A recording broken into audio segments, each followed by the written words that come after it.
ಭಾರತ ಮಾತಾ ಭಾವಚಿತ್ರಕ್ಕೆ ಪುಷ್ಪಾರ್ಚನೆ ಮಾಡಿ ಇದೀಗ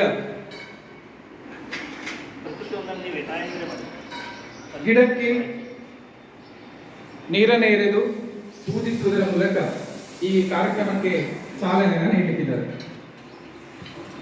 ಓಂ ದ್ಯೌ ಶಾಂತಿ ಓಂ ದ್ಯೌ ಶಾಂತಿ ಅಂತರಿಕ್ಷ ಶಾಂತಿ ಪೃಥಿವಿ ಶಾಂತಿ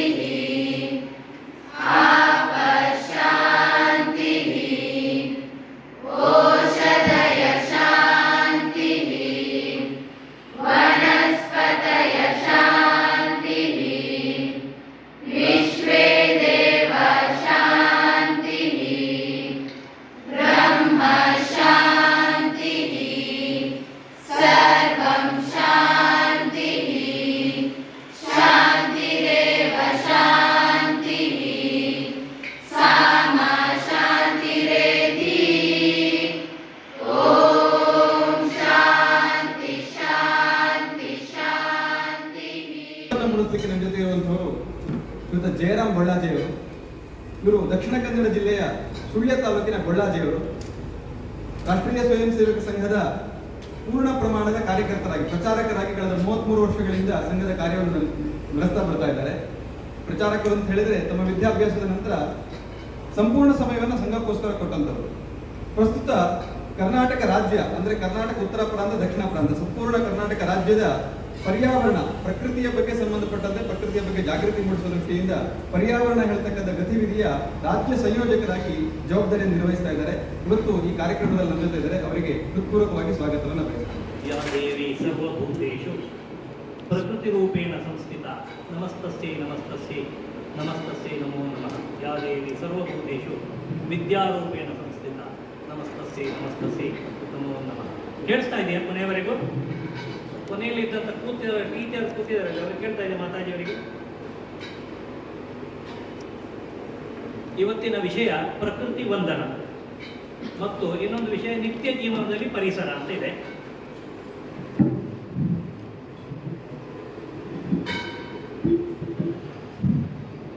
ಪ್ರಕೃತಿ ವಂದನ ಮತ್ತು ನಿತ್ಯ ಜೀವನದಲ್ಲಿ ಪರಿಸರ ಅಂತ ಎರಡು ವಿಷಯದ ಮೇಲೆ ನಿಮ್ಮ ಗಮನ ಸೆಳೆಯುವ ಪ್ರಯತ್ನ ಮಾಡ್ತೀವಿ. ನಾವು ಬೇರೆ ಬೇರೆ ರೀತಿಯ ಬಲಿದಾನಗಳನ್ನು ಕೇಳಿದ್ದೀವಿ. ಸ್ವಾತಂತ್ರ್ಯಕ್ಕೋಸ್ಕರ ಬಲಿದಾನ ಮಾಡಿದ್ರು, ತಮ್ಮ ಹಕ್ಕುಗಳನ್ನು ಪ್ರತಿಪಾದನೆ ಮಾಡಿ ಬಲಿದಾನ ಮಾಡಿದ್ರು, ತಮ್ಮ ಜಾತಿಯ ಮೀಸಲಾತಿಗೋಸ್ಕರ ಹೋರಾಟ ಮಾಡಿ ಮಡಿದರು, ಅವರೆಲ್ಲ ಸ್ಟ್ಯಾಚ್ಯೂ ಮಾಡಿಟ್ಟಿದ್ದನ್ನು ನೋಡಿದ್ದೀವಿ. ಆದರೆ ಯಾವ ಕಾರಣಕ್ಕೋಸ್ಕರ ನಾವು ಬದುಕಿದ್ದೀವೋ ಮತ್ತು ಮುಂದೆ ಬದುಕಿರಬೇಕಾಗಿದ್ಯೋ ಅದಕ್ಕೋಸ್ಕರ ಹೋರಾಟ ಮಾಡಿದವರನ್ನು ನಾವು ನೆನಪಿಟ್ಕೊಂಡಿದ್ದೀವಿ. ಆ ಥರದ್ದು ಏನಾಗಿದೆ ನಮ್ಮ ದೇಶದಲ್ಲಿ ಅಂತ ನನಗೆ ಅನಿಸಿದ್ರೆ ಆ ಮಹತ್ವದ ಸಂಗತಿ ನಿಮ್ಮ ಗಮನಕ್ಕೆ ಇರ್ತೀನಿ, ನೆನಪಿಟ್ಕೊಳ್ಳಿ. ಮತ್ತು ಇದನ್ನು ಹೇಳ್ಬೇಕು, 10 ಜನಗಾದ್ರೂ ಹೇಳ್ಬೇಕು ನೀವು. 370 ವರ್ಷಗಳ ಹಿಂದೆ ನಮ್ಮ ದೇಶದಲ್ಲಿ ನಡೆದಿರುವಂಥ ಘಟನೆ, ರಾಜಸ್ಥಾನ ರಾಜ್ಯದ ಜೋಧಪುರ ಜಿಲ್ಲೆಯಲ್ಲಿ ಆಗ ಅಲ್ಲಿಯ ರಾಜ ಆಳ್ವಿಕೆ ಮಾಡ್ತಾ ಇದ್ದು ಅಭಯ ಸಿಂಹ ಅಂತ ಇದ್ದ. ಏನು ಹೆಸರು ಹೇಳಿದೆ? ಅಭಯ ಸಿಂಹ. ಈ ಅಭಯ ಸಿಂಹನಿಗೆ ತನ್ನ ಅರಮನೆಯನ್ನು ಅಲಂಕಾರ ಮಾಡಲಿಕ್ಕೆ ಒಂದಷ್ಟು ಕಟ್ಟಿಗೆ ಮರಗಳು ಬೇಕು ಅಂತ ಅನ್ಸುತ್ತೆ. ಮಂತ್ರಿ ಕರೆದು ಹೇಳ್ತಾನೆ, ಒಂದಷ್ಟು ಮರಗಳ ವ್ಯವಸ್ಥೆ ಮಾಡು. ಸೈನಿಕರಿಗೆ ಆಜ್ಞೆ ಮಾಡ್ತಾನೆ, ಮಂತ್ರಿ ಹೋಗಿ ಹುಡುಗಾಡ್ಕೊಂಡು ತಗೊಂಬನ್ನಿ. ಸೈನ್ಯ ಹೊರಡ್ತದೆ. ಹುಡುಕಾಡಿದಾಗ ಮರುಭೂಮಿಯ ಅಂಚಿಗೆ ಬೆಳೆದಂತಹ ಖೇಜರ್ಲಿ ವೃಕ್ಷಗಳು, ಅಂದರೆ ಶನಿ ವೃಕ್ಷ, ಬನ್ನಿ ಮರ ಅಂತ ಹೇಳ್ತೀವಲ್ಲ, ಆ ಥರ ಖೇಜರ್ಲಿ ಅಂತ ಹೇಳ್ತಾರೆ. ಆ ಮರಗಳು ಜಾಸ್ತಿ ಇದ್ದ ಕಾರಣಕ್ಕೆ ಆ ಊರಿಗೆ ಅನ್ನುವಂಥ ನಾಮ ಆಯಿತು ಖೇಜರ್ಲಿ ಹಳ್ಳಿ ಇತ್ತೆ, ರಾಜಸ್ಥಾನದ ಜೋಧ್ಪುರ ಜಿಲ್ಲೆಯಲ್ಲಿ. ಅಲ್ಲಿಗೆ ಹೋಗ್ತಾರೆ ಸೈನ್ಯ. ಅಲ್ಲೊಬ್ಬರು ಜಂಬೇಶ್ವರ ಮಹಾರಾಜ್ ಅಂತ ಒಬ್ಬ ಗುರುಗಳಿದ್ರು. ಏನು ಹೇಳಿ? ನಮಗೆಲ್ಲ ಜಂಬ ಇರ್ಬೋದು, ಅಂದರೆ ಆ ಜಂಬದವರಲ್ಲ, ಜಂಬ ಬಿಟ್ಟವರು ಗುರುಗಳಾಗ್ತಾರೆ. ಹಾಗಾಗಿ ಜಂಬೇಶ್ವರ ಮಹಾರಾಜ್ ಅಂತ ಗುರುಗಳಿದ್ರು. ಹಾಗಾಗಿ ಆ ಜಂಬೇಶ್ವರ ಮಹಾರಾಜರು ತಮ್ಮ ಶಿಷ್ಯರಿಗೆ ಕೂರಿಸ್ಕೊಂಡು ಸಿವಿಕ್ ಸೆನ್ಸ್ ಬಗ್ಗೆ ಹೇಳ್ತಾರೆ. ನಾಗರಿಕ ಶಿಷ್ಟಾಚಾರಗಳು ಅಂತ ಕನ್ನಡದಲ್ಲಿ ಹೇಳ್ತೀವಲ್ಲ, ಅದನ್ನು ಚಾಚೂ ತಪ್ಪದೆ ಪರಿಪಾಲನೆ ಮಾಡಿಕೊಂಡು 29 ಸಂಗತಿಗಳನ್ನು ಅವ್ರ ಕಡೆಯಿಂದ ಮಾತು ಕೊಡಿ ಅಂತ ಕೇಳಿದ್ವಿ. ಮಾತು ನಾವು ಕೊಟ್ಬಿಡ್ತೀವಿ, ನಡೆಸೋ ಮಗ ಯಾರು ಅಲ್ವಾ? ಅದಷ್ಟು ಕಮಿಟೆಡ್ ಕಮ್ಯುನಿಟೀಸ್ಗಳು. ಗುರುಗಳು ಹೇಳಿದ ಪ್ರಕಾರ 2 ಸಂಗತಿ ಮಾತ್ರ ನಿಮಗೆ ನೆನಪು ಮಾಡ್ತೀವಿ. ಅದರಲ್ಲಿ ಒಂದು, ಹಸಿ ಮರಗಳನ್ನು ಕಡಿಬಾರದು. ಏನು ಹೇಳಿ? ಗಟ್ಟಿಯಾಗಿ ಹೆದರಬೇಡಿ, ನೀವೇನು ಕಡಿಬೇಕು ಅಂತ ನಾನು ಹೇಳೋದಿಲ್ಲ. ಹಸಿ ಮರಗಳನ್ನು ಕಡಿಬಾರದು. ಏನ್ ಹೇಳಿ? ಹಸಿ ಮರಗಳನ್ನು ಕಡಿಬಾರದು. ಈ ಪೈಕಿ ಎಲ್ಲ ಅವರು ನಿಮಗೆ ಕನ್ಫರ್ಮ್ ಆಯ್ತು ಅಲ್ವಾ? ಹಾಗೆ ನಾವು ಕಡಿಬಾರದು ಅಂತ ಹೇಳೋರ ಪೈಕಿ ಮುಂದೆ. ಎರಡನೇದು, ಜಿಂಕೆಗಳನ್ನು, ಕೃಷ್ಣ ಮೃಗಗಳನ್ನು ಸಾಯಿಸಬಾರದು. ಏನ್ ಹೇಳಿ? ಈಗ ಜಿಂಕೆಗಳನ್ನು ಸಾಯಿಸಿದ ಯಾರೋ ಒಬ್ಬ ಫಿಲ್ಮ್ ಆಕ್ಟರ್ ನೀವು ನೆನಪಾಗ್ತಾರೆ ಹೀಗೆ ಹೇಳಿದಾಗ ನಾನು? ಯಾರು? ನೋಡಿ, ಸಲ್ಮಾನ್ ಖಾನ್. ನಾನು ಹೋದ ನಂತರ ನನ್ನ ಹೆಸರು ನೆನಪಿರ್ಲಿಕ್ಕಿಲ್ಲ ನಿಮಗೆ. ಸಲ್ಮಾನ್ ಖಾನ್ ನೆನಪಿದೆ, ಆದ್ರೆ ಅವ ದುಷ್ಟ, ಅದಕ್ಕೆ ನೆನಪಿಟ್ಕೊಂಡಿದ್ದೆ, ಒಳ್ಳೆದಕ್ಕೋಸ್ಕರ ಅಲ್ಲ, ನನಗೆ ಗೊತ್ತಿದೆ. ಆ ಸಲ್ಮಾನ್ ಖಾನ್ ಕೃಷ್ಣ ಮೃಗಗಳನ್ನು ಬೇಟೆಯಾಡಿದ. ಇದರ ಕಥೆ ಏನು ಅಂತ ಹೇಳ್ತೀನಿ. ಕೃಷ್ಣ ಮೃಗಗಳನ್ನು ಸಾಯಿಸಬಾರ್ದು, ಮರಗಳನ್ನು ಕಡಿಬಾರ್ದು ಅಂತ ಮಾತು ಕೊಟ್ಟಿದ್ರು ಗುರು ಜಂಬೇಶ್ವರ ಮಹಾರಾಜರಿಗೆ. ವಿಷ್ಣು ಇಂಥ ಒಂದು ಸಮುದಾಯ. ಆ ವಿಷ್ಣು ಸಮುದಾಯದ ಅಮೃತಾದೇವಿ ವಿಷ್ಣು ಇಂಥ ಒಬ್ಬ ಹೆಣ್ಮಗಳು, ಅವಳ ಹಳ್ಳಿ ಕೇಜರ್ಲಿಯಲ್ಲಿ. ಆ ಹಳ್ಳಿಗೆ ಸೈನ್ಯ ಬಂದಿದೆ. ಅಡಿಗೆ ಮನೆಯಿಂದ ಓಡ್ ಬರ್ತಾಳೆ ತಾಯಿ. ಆಕೆ ಜೊತೆ 3 ಹೆಣ್ಣು ಮಕ್ಕಳು ಓಡ್ ಬರ್ತಾಳೆ. ಹಸು, ಬಹು, ರಾಣ ಅಂತ 3 ಜನ ಈ ತರ ಹೆಸರಿತ್ತು. ಆಕೆ ಗಂಡ, 5 ಜನರ ಛೋಟಾ ಪರಿವಾರ. ಅವ್ರು ಗಾಬರಿ ಬಂದು ನೋಡ್ತಾರೆ, ಯಾಕೆ ಸೈನ್ಯ ನಮ್ಮ ಊರಿಗೆ ಬಂದಿದೆ? ಯುದ್ಧಕ್ಕೆ ಬಂದಿಲ್ಲ, ಕೈಯಲ್ಲಿ ಶಸ್ತ್ರಗಳಿಲ್ಲ, ಆದ್ರೆ ಏನಿದೆ? ಗರಗಸ ಇದೆ, ಕೊಡ್ಲಿ ಇದೆ, ಕತ್ತಿ ಇದೆ. ಅರ್ಥ ಆಗುತ್ತೆ ಅವರಿಗೆ, ನಮ್ಮೂರಿನಲ್ಲಿ ಮರ ಕಡಿಲಿಕ್ಕೆ ಬಂದಿದ್ದಾರೆ ಅಂತ ತಕ್ಷಣವೇ ನೆನಪಾಗಿದ್ದವರಿಗೆ ಗುರುಗಳು ಜಂಬೇಶ್ವರ ಮಹಾರಾಜ್. ನಮ್ಮ ಗುರುಗಳಿಗೆ ಮಾತು ಕೊಟ್ಟಿದ್ದೀವಿ, ಪ್ರತಿಜ್ಞೆ ಮಾಡಿದ್ದೀವಿ, ಸಂಕಲ್ಪ ಮಾಡಿದ್ದೀವಿ, ಆದ್ರೆ ಈಗ ನಾವು ಮರ ಕಡಿಯುವಂತ ಪ್ರಸಂಗಕ್ಕೆ ಸಾಕ್ಷಿ ಆಗ್ತಾ ಇದೀವಲ್ಲ ಅಂತ ಹೇಳಿ ಸಹಜವಾಗಿ ಕೈ ಮುಗಿದ್ರು ಅವರು. ದಮ್ಮಯ್ಯ ಹಾಕಿ ದಯವಿಟ್ಟು ಇಲ್ಲಿ ಮರಗಳನ್ನು ಕಡಿಬೇಡಿ. ಪ್ರತಿ ವರ್ಷ ಈ ಮರಗಳಿಗೆ ನಮ್ಮ ಮನೆ ಹೆಣ್ಣುಮಕ್ಕಳು ಹೋಗಿ ರಕ್ಷೆ ಕಟ್ಟಿ ನಮ್ಮ ಅಣ್ಣ ತಮ್ಮಂದು ಅಂತ ಜೀವಂತ ಅಣ್ಣ ತಮ್ಮಂತ ಭಾವಿಸಿ ಅದನ್ನು ಪೋಷಣೆ ಮಾಡಿದ್ದಾರೆ. ನಮ್ಮ ಮಕ್ಕಳ ಹಾಗೆ ಅದನ್ನು ಪೋಷಣೆ ಮಾಡಿದ್ದೀವಿ. ದಯವಿಟ್ಟು ಮರಗಳನ್ನು ಕಡಿಬೇಡಿ. ಸಾಮಾನ್ಯ ಜನಗಳ ಮಾತನ್ನು ಎಲ್ಲಿ ಸರ್ಕಾರ ಕೇಳುತ್ತೆ, ಎಲ್ಲಿ ರಾಜರು ಕೇಳ್ತಾರೆ ಅಲ್ವಾ? ಹಾಗೇನೆ ಆಯ್ತು ಅಲ್ಲಿ ಕೂಡ. ಸೈನಿಕರಿಗೆ ರಾಜಾಜ್ಞೆ ಇತ್ತು, ಮರ ಕಡಿಯದೆ ಹೋದ್ರೆ ಅವ್ರು ತಲೆ ಕಡಿತಾರೆ. ಅವರಿಗೆ ಕೆಲಸ ಮಾಡಬೇಕು ಅಷ್ಟೇ ಗೊತ್ತು ಅಲ್ವಾ?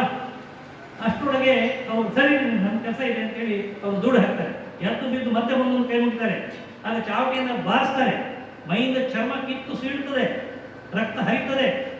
ಆದ್ರೂ ಬಿಡಲ್ಲ ಅವರು. ಮತ್ತೆ ಓಡೋದು ಮರಗಳನ್ನು ಅಪ್ಪಿ ಹಿಡ್ಕೊಡುತ್ತೆ ಗಟ್ಟಿಯಾಗಿ. ಚಿಪ್ಪೋ, ರಾಜಸ್ಥಾನ ಭಾಷೆಯಲ್ಲಿ ಅಪ್ಪಿಕೊಳ್ಳೋದು ಮರಗಳನ್ನು ಎಳೆದಾಡ್ತಾರೆ, ಬಿಡಲ್ಲ ಅವರು. 5 ಜನರ ತಲೆಯನ್ನು ಕತ್ತರಿಸಿ ಚೆಲ್ತಾರೆ, ಬೀದಿ ಹೆಣ ಹಾಕ್ತಾರೆ.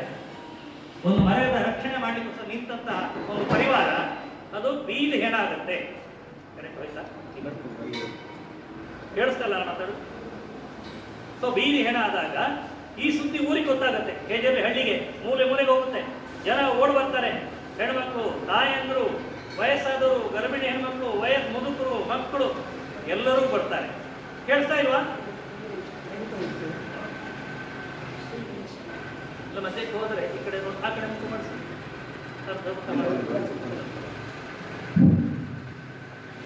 ಜನ ಓಡ್ಬಂದು ನೋಡ್ಕೊಳ್ತಾರೆ, ಕೈ ಮುಗಿದು ಪರಿಪರಿಯಾಗಿ ಪ್ರಾರ್ಥನೆ ಮಾಡ್ತಾರೆ. ಯಾರ್ದು ಜಪ್ಪ ಎಂದು ಸುಮ್ಮನೆ ನಿಲ್ಲಲ್ಲ ಸೈನಿಕರು. ಇವರೆಲ್ಲ ಓಡಿ ಮರಗಳನ್ನೆಲ್ಲ ಗಟ್ಟಿಯಾಗಿ ಹಿಡ್ಕೊಳ್ತಾರೆ, ಎಲ್ಲ ಮರಗಳನ್ನು ಎಳ್ದಾಡ್ದಿರು ಬಿಡಲ್ಲ. ಸೈನಿಕರಿಗೆ ಆಜ್ಞೆ ಒಂದೇ ಗೊತ್ತಿತ್ತು, ಭಯ. ರಾಜಂದು ಅವ್ರೇನ್ ಮಾಡ್ತಾರೆ? ಎಲ್ಲರ ತಲೆಯನ್ನು ಕಡಿತಾರೆ. ಎಷ್ಟು ಹೆಣ ಬಿದ್ದಿರ್ಬೋದು ನೀವು?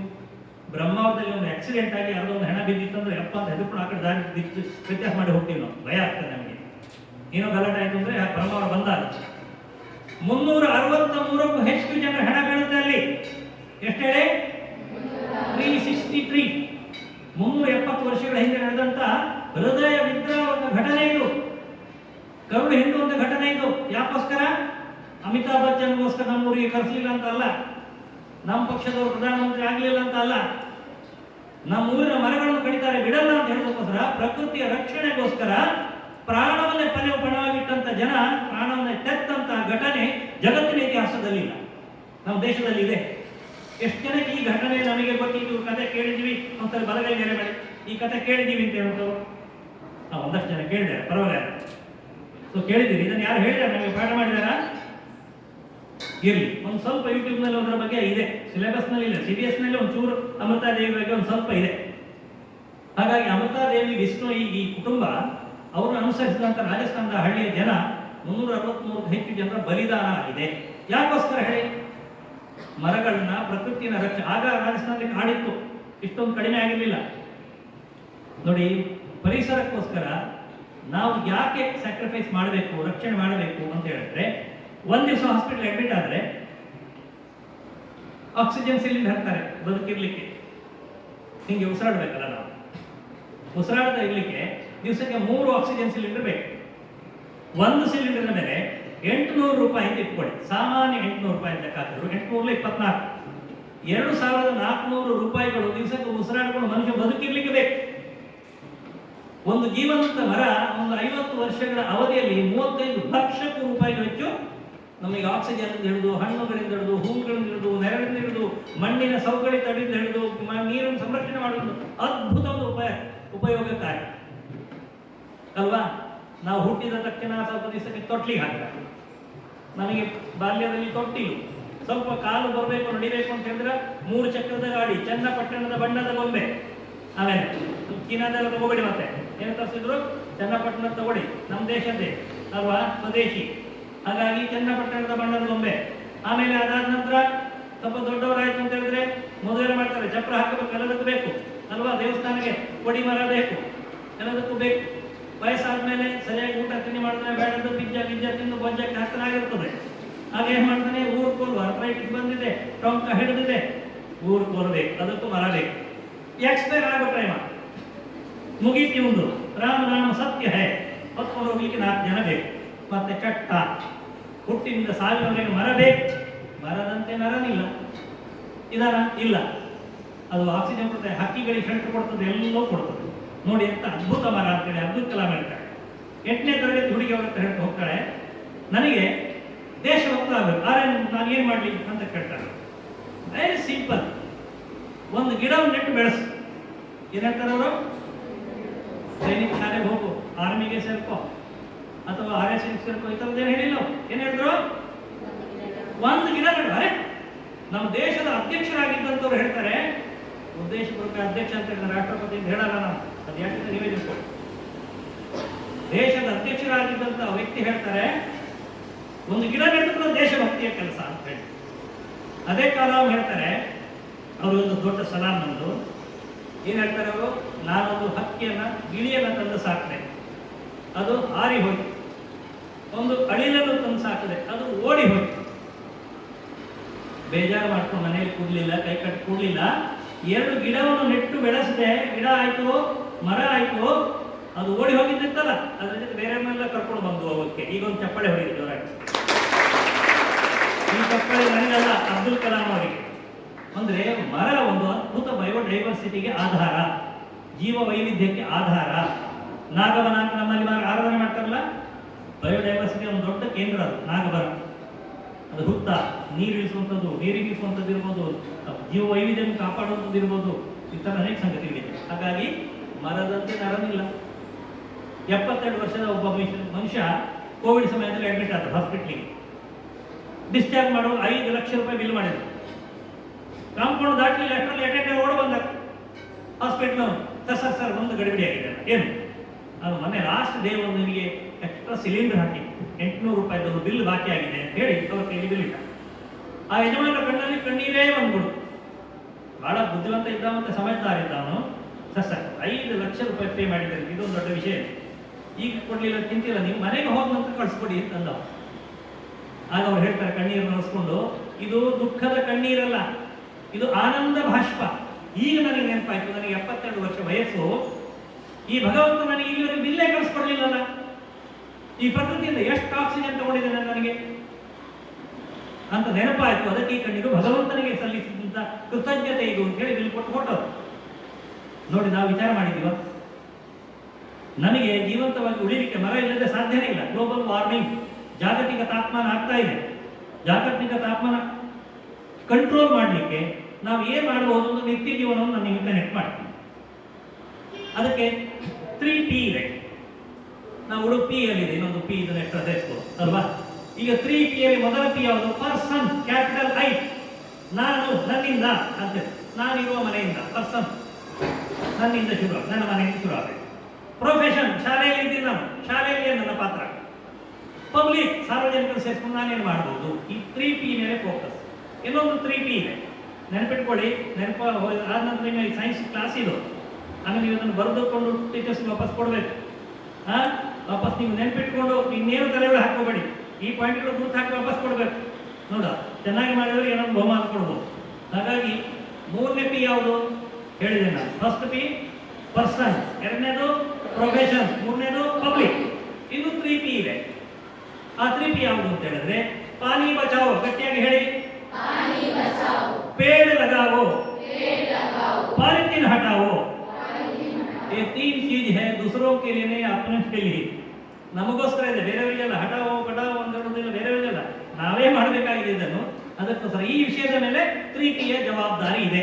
ಹಾಗಾಗಿ ಏನೇನು ಮಾಡ್ಬೋದು, ಅದಕ್ಕೆ ಹಸಿರು ಮನೆ ಅಂತ ಒಂದು ಕಾನ್ಸೆಪ್ಟ್ ಕೊಟ್ಟಿದ್ದೀವಿ. ಏನ್ ಹೇಳಿ, ಹರಿತ್ ಘರ್ ಹೇಳಿ. ಹಿಂದಿಯಲ್ಲಿ ಹರಿತ್ ಘರ್ ಅಂತಿದೆ. ಅದು ಏನ್ ಮಾಡೋದು, ತುಂಬಾ ಸಿಂಪಲ್. ಅದಕ್ಕೋಸ್ಕರ ಸಿದ್ದರಾಮಯ್ಯ ಅವರು ಇನ್ನೊಂದು 5 kg ಅಕ್ಕಿ ಕೊಡಬೇಕು ಅಂತ ಏನಿಲ್ಲ, ತುಂಬಾ ಸಿಂಪಲ್ ಇದೆ. ನಮ್ಮನೆಯಿಂದ ಮಾಡಬಹುದಾದ ಹೇಳ್ತೇನೆ. ಫಸ್ಟ್ 1 ಪಾಯಿಂಟ್, ಫಸ್ಟ್ ಮೊದಲ ಬಿಂದು ಯಾವುದು, ಬಯೋಡೈವರ್ಸಿಟಿಗೆ ಸಂಬಂಧಪಟ್ಟದ್ದು, ಜೀವ ವೈವಿಧ್ಯಕ್ಕೆ ಸಂಬಂಧಪಟ್ಟದ್ದು. ನಾಳೆ ನಾಡದಲ್ಲಿ ಹತ್ತಿರದಲ್ಲಿ ಪಿತೃಪಕ್ಷ ಬರ್ತಾ ಇದೆ, ಹಿರಿಯರ ದಿವಸ, ಮಾಳಪಕ್ಷ, ಪಿತೃಪಕ್ಷ, ಶ್ರಾದ್ದ ಇತ್ಯಾದಿ ಹೇಳ್ತಾರೆ. ವರ್ಷಕ್ಕೊಮ್ಮೆ ಪಿತೃಪಕ್ಷ ಅಂತ ಬರ್ತದೆ. ಎಲ್ಲಾ ಪಕ್ಷಗಳು ಆಗ ಅಲ್ಲೇ ಬರ್ತವೆ, ಬಿಜೆಪಿ, ಕಾಂಗ್ರೆಸ್, ಕಮ್ಯುನಿಸ್ಟ್, ದಳ ಎಲ್ಲರೂ ಕೂಡ ಪಿತೃಪಕ್ಷದ ಕಡೆ ಬರಲೇಬೇಕು, ತಪ್ಪಿಸ್ಕೊಳ್ಳೋಂಗಿಲ್ಲ, ಬಿಡುವುದಿಲ್ಲ ಅದು ಅಲ್ವಾ. ಆಗ ಒಂದು ಸುಂದರವಾದ ಪಕ್ಷಿಯನ್ನು ಕರೀತಾರೆ, ಗೊತ್ತಿದೆ ಯಾರಿಗಾದ್ರು? ಕಾಗೆ. ನೀವು ಒಪ್ಕೊಳ್ತೀರಲ್ಲ ಸುಂದರ ಪಕ್ಷಿ ಅಂತ. ಅದನ್ನು ಸೌಂದರ್ಯ ಇರುವುದು ಮನಸ್ಸಿನ ಒಳಗೆ. ನಾವು ಹೇಗೆ ಕಲ್ಪನೆ ಮಾಡ್ಕೊಳ್ಳೋ ಅಲ್ಲಿ ಹೊರಗಿನ ಬಾಹ್ಯ ಸುಂದರ ಅಲ್ಲ ಅಲ್ವಾ. ಪಕ್ಷಿ ಇಂಥ ಅದ್ಭುತವಾದ ಸಂಗತಿಗಳನ್ನು, 2 ಸಂಗತಿಯನ್ನು ಜಗತ್ತಿಗೆ ಕೊಟ್ಟಿದೆ. 2 ಮರಗಳು, ಪ್ರಕೃತಿಯ ಪಾಠ ಅಲ್ಲಿಂದ ಶುರು ಆಗುತ್ತೆ ನಮಗೆ. ಯಾವುದದು, ಮೊದಲ ಅಕ್ಷರ ಅ. ಅ ಅಂದ್ರೆ ಅರಳಿ, ನೀವೆಲ್ಲರೂ ಅರಳುತ್ತಾನೇ ಇರಬೇಕು ಅಂತ ಅರ್ಥ. ಪ್ರಕೃತಿಯ ಪಾಠ ಅಲ್ಲಿ ಅರಳಿ. ಅಶ್ವತ್ಥ ಅಲ್ವಾ, ಅಶ್ವತ್ಥ ಇಲ್ಲದ್ರೆ ಊರೆಲ್ಲ ಅಸ್ವಸ್ಥ ಅಲ್ವಾ. ದೊಡ್ಡ ಬಾಯಿ ಆ ತೆರಿತೀವಲ್ಲ, ಆ ದೊಡ್ಡ ಅಕ್ಷರ ಆ. 2ನೇ ಆ ಯಾವುದು, ಆಲ. 2 ಕಾಗೆಯ ಮರದಿಂದಲೇ ಹುಟ್ಟುತ್ತೆ. ಏನ್ ಹೇಳಿ, ಕಾಗೆ ಹಿಕ್ಕಿ ಹಾಕಿದ್ರಲ್ಲೇ ಹುಟ್ಟುತ್ತೆ ಈ 2 ಮರಗಳು. ಅದರ ಬೀಜ ಅಲ್ಲಿಂದ ಪ್ರಸಾರ ಆಗುತ್ತೆ. ಹಾಗಾಗಿ ಹೈಯೆಸ್ಟ್ ಆಕ್ಸಿಜನ್ ಕೊಡುವಂತ 2 ವೃಕ್ಷಗಳನ್ನ ಕಾಗೆ ಕೊಟ್ಟಿದೆ. ಹಿರಿಯರ ದಿವಸದ ಹೆಸರಿನಲ್ಲಿ ಕಾಗೆಯನ್ನು ಕರೆದು ಅನ್ನ ಹಾಕ್ತೀವಿ. ನಮ್ಮ ಮನೆಗಳಲ್ಲಿ ಮೊದಲು ಪಕ್ಷಿಗಳಿಗೋಸ್ಕರ ನೀರು ಇಡುವಂತ ಅಭ್ಯಾಸ ಇತ್ತು. ಈಗಲೂ ನಮ್ಮ ಮನೆಗಳಲ್ಲಿ ಪ್ರಾಮಾಣಿಕವಾಗಿ ಗಮನಿಸ್ಕೊಂಡು ಇದ್ರೆ ಮಾತ್ರ ಎತ್ತಬೇಡಿ, ಎಲ್ಲದಕ್ಕೂ ಕೆಲಸ ಕೈ ಎತ್ತು ಅಭ್ಯಾಸ ಇಟ್ಬಿಡ್ತಾರೆ ನನಗೆ. ಅವ್ರಿಗೆ ಬೇಜಾರಾಗಬಾರ್ದು, ಕೈ ಎತ್ಬಿಡ್ತೀವಿ, ಹಂಗೆ ಮಾಡಬಾರ್ದು. ನಾನು ಹೇಳೋ ಪ್ರಶ್ನೆ ಸರಿಯಾಗಿ ಕೇಳಿಸ್ಕೊಡಿ. ನಮ್ಮ ಮನೆಯಲ್ಲಿ ಪಕ್ಷಿಗಳಿಗೋಸ್ಕರ ನೀರು ಮತ್ತು ಕಾಡು ಇಡ್ತಾ ಇದ್ದಾರೆ. ಈ ಗುರು ಅಂತ ಯಾರಿದ್ರೆ ಬರಗೈ ಎತ್ತಿ, ಹೇಳಿ. ಒಂದು 15ರಿಂದ 20 ಕೈ ಎತ್ತಿರ್ಬೋದು. ಇದರಲ್ಲಿ ಒಟ್ಟು ಎಷ್ಟು ವಿದ್ಯಾರ್ಥಿಗಳಿದ್ದೀವಿ ನಾವೀಗ ಈ ಕ್ಲಾಸ್ ಬಿಟ್ಟು ಹೇಳಿದ್ರೆ 230ರಲ್ಲಿ 10 ಜನ ಕೈ ಎತ್ತಿದ್ದಾರೆ ಅಂತ ಹೇಳಿದ್ರೆ ನಹಿಕೆ ಬರಬಾರ ನಾವು. ಇದು ಈ ಪ್ರಶ್ನೆನೇ ಮೂರ್ಖರ ಪ್ರಶ್ನೆ ಅಂತ ಇತ್ತು ಮೊದಲು. ಮನೆಗಳಲ್ಲಿ ಅಭ್ಯಾಸ ಇತ್ತು. ಇದೇ ತರ ಶಾಲೆಗಳಲ್ಲಿ ಕೆಲವರು ಕೈ ಎತ್ತಿದ್ರು. ನಮ್ಮ ಮನೇಲಿ ಹಕ್ಕಿ ನೀರು, ನಾನು ಕ್ರಾಸ್ ಚೆಕ್ ಮಾಡೋಣ ಅಂತ ಹೇಳಿ ಒಂದು ಪ್ರಶ್ನೆ, ಇನ್ನೊಂದು ಹಾಕಿದೆ ಪ್ರಶ್ನೆ, ನಿಮಗೆ ಕೇಳೋದಿಲ್ಲ ಪುನಃ, ಯಾರು ಕೈ ಎತ್ತುದು ಬೇಡ. ಇದರಲ್ಲಿ ಕೋಡಿಗೋಸ್ಕರ ಅಂತ ಹೇಳಿ ಕೈ ಎತ್ತಿದವರು ಯಾರು ಅಂತ ಕೇಳಿದೆ. ಆಗ ಕೆಲವರು ಬಂಡವಾಳ ಹಾಕಬೇಕು ಅಲ್ಲ, ಪಕ್ಷಿಗಳಿಗೋಸ್ಕರ ಒಂದು ಬೌಲ್ನಲ್ಲಿ, ಒಂದು ತಟ್ಟೆಯಲ್ಲಿ, ಒಂದು ವಾಟ್ಕದಲ್ಲಿ ಯಾವುದಲ್ಲಾದ್ರೂ ಕುಡಿಯುವ ನೀರು ಇಡುವಂತ ಜವಾಬ್ದಾರಿ ನಿಮ್ಮದೇ. ತಗೊಳ್ತೀರಾ? ಪಕ್ಷಿಗಳು ಮನೆಗೆ ಬಂದು ಎಷ್ಟು ಖುಷಿ ಆಗುತ್ತಲ್ಲ ನಮಗೆ. ಆ ಅಳಿ ನೋಡಲು ಎಷ್ಟು ಚುರುಕಾಗಿದೆ, ಬಾಲ ಎತ್ತಿ ಕುಣಿದಾಗ ನಾನು ಯಾಕೆ ಹಾಗಿಲ್ಲ ಅಂತ ನಮಗೆ ಅನಿಸ್ಬೇಕಲ್ಲ. 7 ಗಂಟೆ 7 ಅಂತ ಗಂಟೆ ಹೊಡಿತದಲ್ಲ, ಕಿರಿಕಿರಿ ಮಾಡಿದ ಮೇಲೆ ಗಡಿಯಾರನ್ನೇ ತೆಗೆದು ಹಾಕಿದ್ರು ಈಗ, ಹೌದಲ್ಲ? ಹಾಗಾಗಿ ನಾವು ಅಲರ್ಟ್ ಇರಲಿಕ್ಕೆ ಪಕ್ಷಿಗಳು ಸೂಚನೆ ಕೊಡ್ತವೆ. ಪಕ್ಷಿ ಗಿಳಿ ಬಂದ್ರೆ ಖುಷಿ ಆಗುತ್ತೆ, ಹದ್ದು ಬಂದ್ರೆ ಖುಷಿ ಆಗುತ್ತೆ, ಹಕ್ಕಿ ಬಂದ್ರೆ ಖುಷಿ ಆಗುತ್ತೆ ಅಲ್ವಾ. ಅವೆಲ್ಲವೂ ನಮಗೆ ಸಪೋರ್ಟ್ ಮಾಡೋದು. ಹಾಗಾಗಿ ಪಕ್ಷಿಗಳಿಗೆ ಥ್ಯಾಂಕ್ಸ್ ಗಿವಿಂಗ್ ಬೆಳಿಗ್ಗೆ ನೀವು ಹೋದ ನಂತರ ಒಂದು ಬೌಲ್ನಲ್ಲಿ, ಮನೆ ಅಂಗಳದಲ್ಲ, ಕಾಂಪೌಂಡ್ನಲ್ಲಿ, ಎಲ್ಲರೂ ಒಂದು ಕಡೆಗೆ ಟೆರೇಸ್ನಲ್ಲೋ ಒಂದು ಸ್ವಲ್ಪ ಕುಡಿಯುವ ನೀರು ಇಡಬಹುದಾ? ಸ್ವಲ್ಪ ಕಾಡು ಹಾಕಿದಕ್ಕೋಸ್ಕರ, ಏನಾದ್ರು ಕಾಡು ಬೇಸಿಗೆಯಲ್ಲಿ ಮಳೆಗಾಲಕ್ಕೆಲ್ಲ ಹಾಕಿ ತೊಂದರೆ ಇಲ್ಲ. ಪಿಜ್ಜಾ ಬರ್ಗರ್ ಮಸಾಲೆ ದೋಸೆಯನ್ನು ಕೊಡಬೇಕು ಅಂತಿಲ್ಲ ನನಗೆ, ಗಿಳಿದ್ರೆ ಭಾಳ ಇಷ್ಟ ಅಂತ ಹೇಳಿ ಅಲ್ವಾ. ಅದು ಹಾಕಲೂಬಾರ್ದು, ಅದಕ್ಕೆ ಅದರ ಆಹಾರ ಅಲ್ಲ. ನಾವು ತಿನ್ನುವುದನ್ನು ಅದಕ್ಕೆ ತಿನ್ನಿಸಲೂಬಾರದು ಅಲ್ವಾ. ಹಾಗಾಗಿ ಪಕ್ಷಿಗಳಿಗೆ ನೀರು ಕಾಡು 1 ಪಾಯಿಂಟ್ ಶುರು ಆಯ್ತಾ, ನೆನಪಿಟ್ಕೊಳ್ಳಿ. 2ನೇ ವಿಷಯ ಕಟಿಂಗ್ ವಾಟರ್. ನಮ್ಮನೆ ಯಾರೋ ಬರ್ತಾರೆ ಅಂತ ಇಟ್ಕೊಳ್ಳಿ, ನೆಂಟರು ಪರಿಚಯದವರು ಅತಿಥಿಗಳು ಬಂದಾಗ ಸಾಮಾನ್ಯ ನಮ್ಮಮ್ಮ ಅವರಿಗೆ ಕುಡಿಯುವ ನೀರು ಕೊಡ್ತಾರೆ ಒಂದು ಲೋಟ. ಕೆಲವೊಂದು ಬೆಲ್ಲ ಎಲ್ಲ ಕೊಡ್ತಿದ್ರು, ಇಲ್ಲಿ ನೀರಾದ್ರೂ ಕೊಡ್ತಾರೆ ಅಲ್ವಾ. ಸೊ ನೀರು ಕೊಡ್ಬೇಕಾದ್ರೆ 1/2 ಲೋಟ ನೀರು ಅಂತ ಕೊಡಿ. ಎಷ್ಟು ಹೇಳಿ? Cutting water concept. ಸಾಮಾನ್ಯ ಒಂದು 30 ಕೋಟಿ ಜನ ನಿತ್ಯ ಪ್ರವಾಸ ಮೇಲೆ ಇದ್ದಾರೆ. ಶಾಲೆಗೆ ಬರ್ತಾರೆ, ಕಾಲೇಜಿಗೆ ಹೋಗ್ತಾರೆ, ಸ್ಮಶಾನಕ್ಕೆ ಹೋಗ್ತಾರೆ, ದೇವಸ್ಥಾನಕ್ಕೆ ಹೋಗ್ತಾರೆ, ಟ್ರೈನ್ನಲ್ಲಿ ಇರ್ತಾರೆ, ಸಲೂನ್ನಲ್ಲಿ ಇರ್ತಾರೆ, ಮಸೀದಿಯಲ್ಲಿ ಇರ್ತಾರೆ, ಚರ್ಚ್ನಲ್ಲಿ ಇರ್ತಾರೆ, ಎಲ್ಲ ಕಡೆ ಇರ್ತಾರೆ. ಈ 30 ಕೋಟಿ ಜನ ಒಂದು 1/2 ಲೋಟ ನೀರನ್ನು ಚೆಲ್ತಾರೆ ಅಂತ ಹೇಳಿದ್ರೆ 150 ಕೋಟಿ ಲೀಟರ್ ನೀರು, ಶುದ್ಧ ನೀರು ವೇಸ್ಟ್ ಆಯ್ತು ಸದ್ಯಕ್ಕೆ. ನೀರಿನ ಪರಿಸ್ಥಿತಿ ಏನಾಗಿದೆ ಅಂದ್ರೆ H2O ಆಗಿದೆ. ವಾಟರ್ ಆಗಿದೆ, ಬರೀ ನೀರು ಆಗಿದೆ. ಅದನ್ನು ನಾವೇನು ಮಾಡಬೇಕು? ಅಪ್ಗ್ರೇಡ್ ಮಾಡೋದು ಹೇಗೆ? ಗಂಗೆ ಮಾಡಬೇಕು. ಏನ್ ಹೇಳಿ? ಗಂಗೆ ನಮ್ಮ ಜೀವನ ಶ್ರದ್ಧೆ. ಜಗತ್ತಿನ ದೊಡ್ಡ ನೀರು ಲಾಭ ಮಾಡಿದ್ವಿ ಮೊನ್ನೆ ಪ್ರಯಾಗರಾಜದಲ್ಲಿ. ಜಗತ್ತ ಜನ ತಂದು ಉಳಿಸಿದ್ರಲ್ಲಿ ಧನ್ಯವಾದ ಅಂತ ಹೋದ್ರು ಅಲ್ವಾ? ನೀರಿಗೆ ಗೌರವ ಕೊಟ್ಟ ದೇಶದ ಜನ ನಾವು, ನನಗೆ ಅಭಿಮಾನ ಇರಬೇಕು. ಆದರೆ ನಮ್ಮ ಮರ್ಯಾದೆ ಕಳೆಯುವಂಥ ಪರಿಸ್ಥಿತಿ ನಾವೇ ಮಾಡ್ತೀವಿ. ನಮ್ಮನೆ ಯಾರು ಬಂದರೆ ನೀರು ಸ್ವಲ್ಪ ಕುಡಿತಾರೆ, ಅಲ್ಲೇ ಇರ್ತಾರೆ. ಆಮೇಲೆ ಹೋದ ನಂತರ ಅವ್ರು ನಿರೀಕ್ಷೆ ಮಾಡಿದನು, ಬಂದು ಕೂತ ನಂತರ ನೀರು ಕುಡಿದಂತ ಚಹಾ ಬರ್ತದೆ, ಕಾಫಿ ಬರ್ತದೆ, ಜ್ಯೂಸ್ ಬರ್ತದೆ ಅಂತ ಅಲ್ವಾ? ಈ ನೀರಲ್ಲೇ ಬಿಟ್ಟರು, ಎದ್ದು ಹೊರಟರು. ಹೋಗ ನಿಮ್ಮ ಅಮ್ಮ ಏನು ಮಾಡ್ತಾರೆ? ಅವ್ರು ಬೆನ್ನಿಗೆ ಆ ನೀರು ರಸ್ತೆಗೆ ಚೆಲ್ತಾರೆ ಅಲ್ವಾ? ಆ ನೀರಿಗೆ ಮರ್ಯಾದೆ ಬಂತು ಅಲ್ವಾ? ಹಾಗೆ ಮಾಡಬೇಡಿ. ಕಟಿಂಗ್ ವಾಟರ್, ಅರ್ಧ ಲೋಟ ನೀರು ಕುಡಿ ಅಥವಾ ಸ್ವಲ್ಪ ಸಣ್ಣ ಲೋಟ ನೀರು ಕುಡಿ, ಪಕ್ಕದಲ್ಲಿ ಜಗ್ಗಿಡಿ. ಇವ್ರ ಮನೆಗೆ ಹೋದ್ರೆ ಸಿಗುವ ಜ್ಯೂಸ್ ಅಂದ್ರೆ ಕಣ್ ಜ್ಯೂಸ್ ಅಂತ ತಿಳ್ಕೊಳ್ಳೋದು ಬೇಡ ಅಲ್ವಾ? ಹಾಗಾಗಿ ನಾವೇನ್ ಮಾಡ್ಬೋದು? ಅವರಿಗೆ ಸಣ್ಣ ಲೋಟದಲ್ಲಿ ಜಗ್ಗಿಡುವುದು. ಈ ಮನೆಯಲ್ಲಿ ವಾಟರ್ ಲಿಟ್ರಸಿ ಇದೆ, ಈ ಮನುಷ್ಯನಲ್ಲಿ ವಾಟರ್ ಲಿಟ್ರಸಿ ಇದೆ, ಈ ಶಾಲೆಯಲ್ಲಿ ಕಾಲೇಜಿನಲ್ಲಿ ಜಲ ಸಾಕ್ಷರತೆ ಇದೆ. ಬಂದವರಿಗೆ ಅನಿಸ್ಬೇಕು, ನಮ್ಮ ಸ್ವಭಾವದವರು ಬದಲಾವಣೆ. ಹಾಗಾಗಿ ಶುದ್ಧ ನೀರಿಗೆ ಗೌರವ, ನೀರಿಗೆ ಗೌರವ, ಶುದ್ಧ ನೀರು ಅಂತಲ್ಲ, ನೀರಿಗೆ ಗೌರವ ಕೊಡೋಣ. ಹಾಗಾಗಿ ನೀರನ್ನ ಎಲ್ಲಿ ಚೆಲ್ತಾರ ಆ ಮನೆಯಲ್ಲಿ ಜಗಳ ಇದೆ. ಸುಮ್ಮನೆ ನೀರು ವೇಸ್ಟ್ ಮಾಡುವಲ್ಲಿ ಜಗಳ ಇದೆ. ರಾಜ್ಯಕ್ಕೂ ನೀರಿನ ವ್ಯಾಜ್ಯ ಇದೆ. ಕಾದಾಡಿದ ನೀರು, ಕಾವೇರಿದ ನೀರು, ಬಿಸಿಗೊಂಡು ಕಾವೇರಿ ನೀರು ನಮ್ಮ ಬೆಂಗಳೂರು ಅಲ್ವಾ? ನೋಡ್ತೀವಿ ನಾವು. ತಮಿಳುನಾಡಿಗೂ ನಮಗೂ ನಂಬ್ರ, ಮಹಾರಾಷ್ಟ್ರ ನಮಗೂ ಕೃಷ್ಣಕ್ಕೆ ನಂಬ್ರ, ಗಲಾಟೆ ನಡೀತಾನೆ ಇದೆ. ಯಾರ ಮನೆಗೆ ಲೀಕ್ ಇಟ್ಟೆ ನಿರಂತರ ಇದೆ, ಅಲ್ಲಿ ಲಕ್ಷ್ಮಿ ಬಿಟ್ಟು ಹೋಗ್ತಾಳಂತೆ, ಮನೆಯಲ್ಲಿ ದುಡ್ಡು ನಿಲ್ಲುವುದಿಲ್ಲ. ಹಾಗಾಗಿ ನೀರು ಬಂದೋಬಸ್ತ್ ಮಾಡಿ. ನೀರು ಅಂದ್ರೆ ನಾರಾಯಣ ಅಂತ ಇನ್ನೊಂದು ಹೆಸರಿದೆ, ಭಗವಂತನ ಹೆಸರಿದೆ. ಸೃಷ್ಟಿ ಮೊದಲು ಮಾಡಬೇಕಾದ್ರೆ ಭಗವಂತ ನೀರು ಸೃಷ್ಟಿ ಮಾಡಿದ. ಅದರೊಳಗೆ ಸೃಷ್ಟಿಯ ಬೀಜವಾಗಿ ಅಂಡಾಕಾರದಂತ ಮೊಟ್ಟೆ ನಿಟ್ಟಿನಂತೆ ಬ್ರಹ್ಮ 1000 ವರ್ಷಗಳ ಕಾಲ ಅದರಲ್ಲಿ ತಪಸ್ಸನ್ನು ಮಾಡಿ ಎರಡಾಗಿ ಸೀಳಿ ಸೃಷ್ಟಿಯನ್ನು ಮಾಡಿದ. ಕೊನೆಯ ಸೃಷ್ಟಿಯ ಮನುಷ್ಯ ದುಷ್ಟ. ಯಾವುದೇ ಜೀವಿಯಿಂದ ಪ್ರಕೃತಿಗೆ ಡ್ಯಾಮೇಜ್ ಇಲ್ಲ, ಹಾನಿ ಇಲ್ಲ. ಮನುಷ್ಯನನ್ನು ಬಿಟ್ಟು ನನಗೆ ಬುದ್ಧಿ ಇದೆ, ನನಗೆ ವಿವೇಚನೆ ಇದೆ, ನನ್ನ ಸಂಸ್ಕಾರ ಇದೆ, ಎಲ್ಲಿ ಹೋಯ್ತದು ಅಲ್ವಾ? ವಿಚಾರ ಮಾಡ್ಬೇಕಲ್ವಾ? ಹಾಗಾಗಿ ನೀರಿನ ಕುರಿತ ಶ್ರದ್ಧೆ ಇರಬೇಕು. ಕಟಿಂಗ್ ವಾಟರ್, ಹಾಗಾಗಿ ರೀಯೂಸ್ ಆಫ್ ವಾಟರ್. ನಮ್ಮ ಅಮ್ಮ ಅಕ್ಕಿ ತೊಳಿತಾಳೆ, ತರಕಾರಿ ತೊಳಿತಾಳೆ, ವಾಶ್ರೂಮ್ ಇದೆ, ಅದು ಬಟ್ಟೆ ಒಗಿತೀವಿ, ವಾಷಿಂಗ್ ಮಷಿನ್ ಇದೆ. ಎಲ್ಲ ನೀರು ಏನ್ ಮಾಡ್ತೀವಿ? ಗಟಾರ ಇರುವುದೇ ಹಾಕೋಸ್ಕರ ಬಿಟ್ಟು ಬಿಡ್ತೀವಿ. ಹೋಗತ್ತಲ್ಲ ಏನು ಬಿಟ್ಟು ಬಿಡ್ತೀವಿ. ಗಟಾರಕ್ಕೆ ಹೋದ ನಂತರ ಆ ನೀರು ಸುಮ್ಮನೆ ಕೂತ್ಕೊಳ್ತದ? ಸೀದಾ ಹೋಗುದಿಲ್ಲ. ಅದಕ್ಕೆ ಮೊದಲೇ ನಮ್ದು ಹಳೆ ಕಾಚ, ಹಳೆ ಚಡ್ಡಿ, ಆಮೇಲೆ ಹಳಿ ಬನಿಯನ್ನು, ಪೇಪರು ಎಲ್ಲ ಅಲ್ಲಿ ಒಗ್ದಿರ್ತೇವೆ. ಗಟಾರದಲ್ಲಿ ಬಿದ್ದಿರ್ತದೆ, ಅದೆಲ್ಲ ಸೇರ್ಕೊಳ್ತದೆ. ಮಾತಾಡಿ ಇವ್ರು ಬುದ್ಧಿ ಕಳಿಸೋಣ, ಸೇರ್ಕೊಳ್ಳೋದು ಮಾತಾಡ್ತದೆ. ಏನು ಮಾಡ್ತದೆ? ಸೊಳ್ಳೆಗಳು ಉತ್ಪತ್ತಿ ಆಗುತ್ತೆ. ಅವ್ರು ಬಿಸಾಡೋದನ್ನು ಹುಡ್ಕೊಂಡು ಬರ್ತವೆ ಅವರವ್ರ ಮನೆಗೆ. ರಾತ್ರಿ 1 to 1 ಮಾತಾಡ್ತಾರೆ ಕಿವಿಯಲ್ಲಿ. ಈ ಆರಾಮಿದ್ಯೋ ಅಣ್ಣ, ಆರಾಮಿದ್ಯಾ ಅಂತ ಕಿವಿಯಲ್ಲೇ ಮಾತಾಡ್ತಾವೆ. ರಾತ್ರಿ ಬರ್ತಾನೆ 1 to 1 ಮಾತುಕತೆ ಅಂತೇಳಿ ನಡೀತಾನೆ ಇರ್ತದೆ ಅಲ್ವಾ? ಯಾರ ಸೃಷ್ಟಿ ಇದು? ನಮ್ಮದೇ ಸೃಷ್ಟಿ, ಹೌದಲ್ವಾ? ಆ ನೀರನ್ನು ಗಟಾರಕ್ಕೆ ಬಿಡೋ ಬದಲಿಗೆ ರೀಯೂಸ್ ಮಾಡಿ. ಹೇಗೆ? ಗಿಡಗಳಿಗೆ ಹಾಕಿ, ನೆಲಕ್ಕೆ ಧೂಳಿಗೆ ಹಾಕಿ ಅಲ್ವಾ? ಸ್ವಲ್ಪ ಡೈಲ್ಯೂಟ್ ಮಾಡಿಬಿಟ್ಟು ಫ್ಲಶ್ ಮಾಡ್ಲಿಕ್ಕೆ ಹಾಕಿ.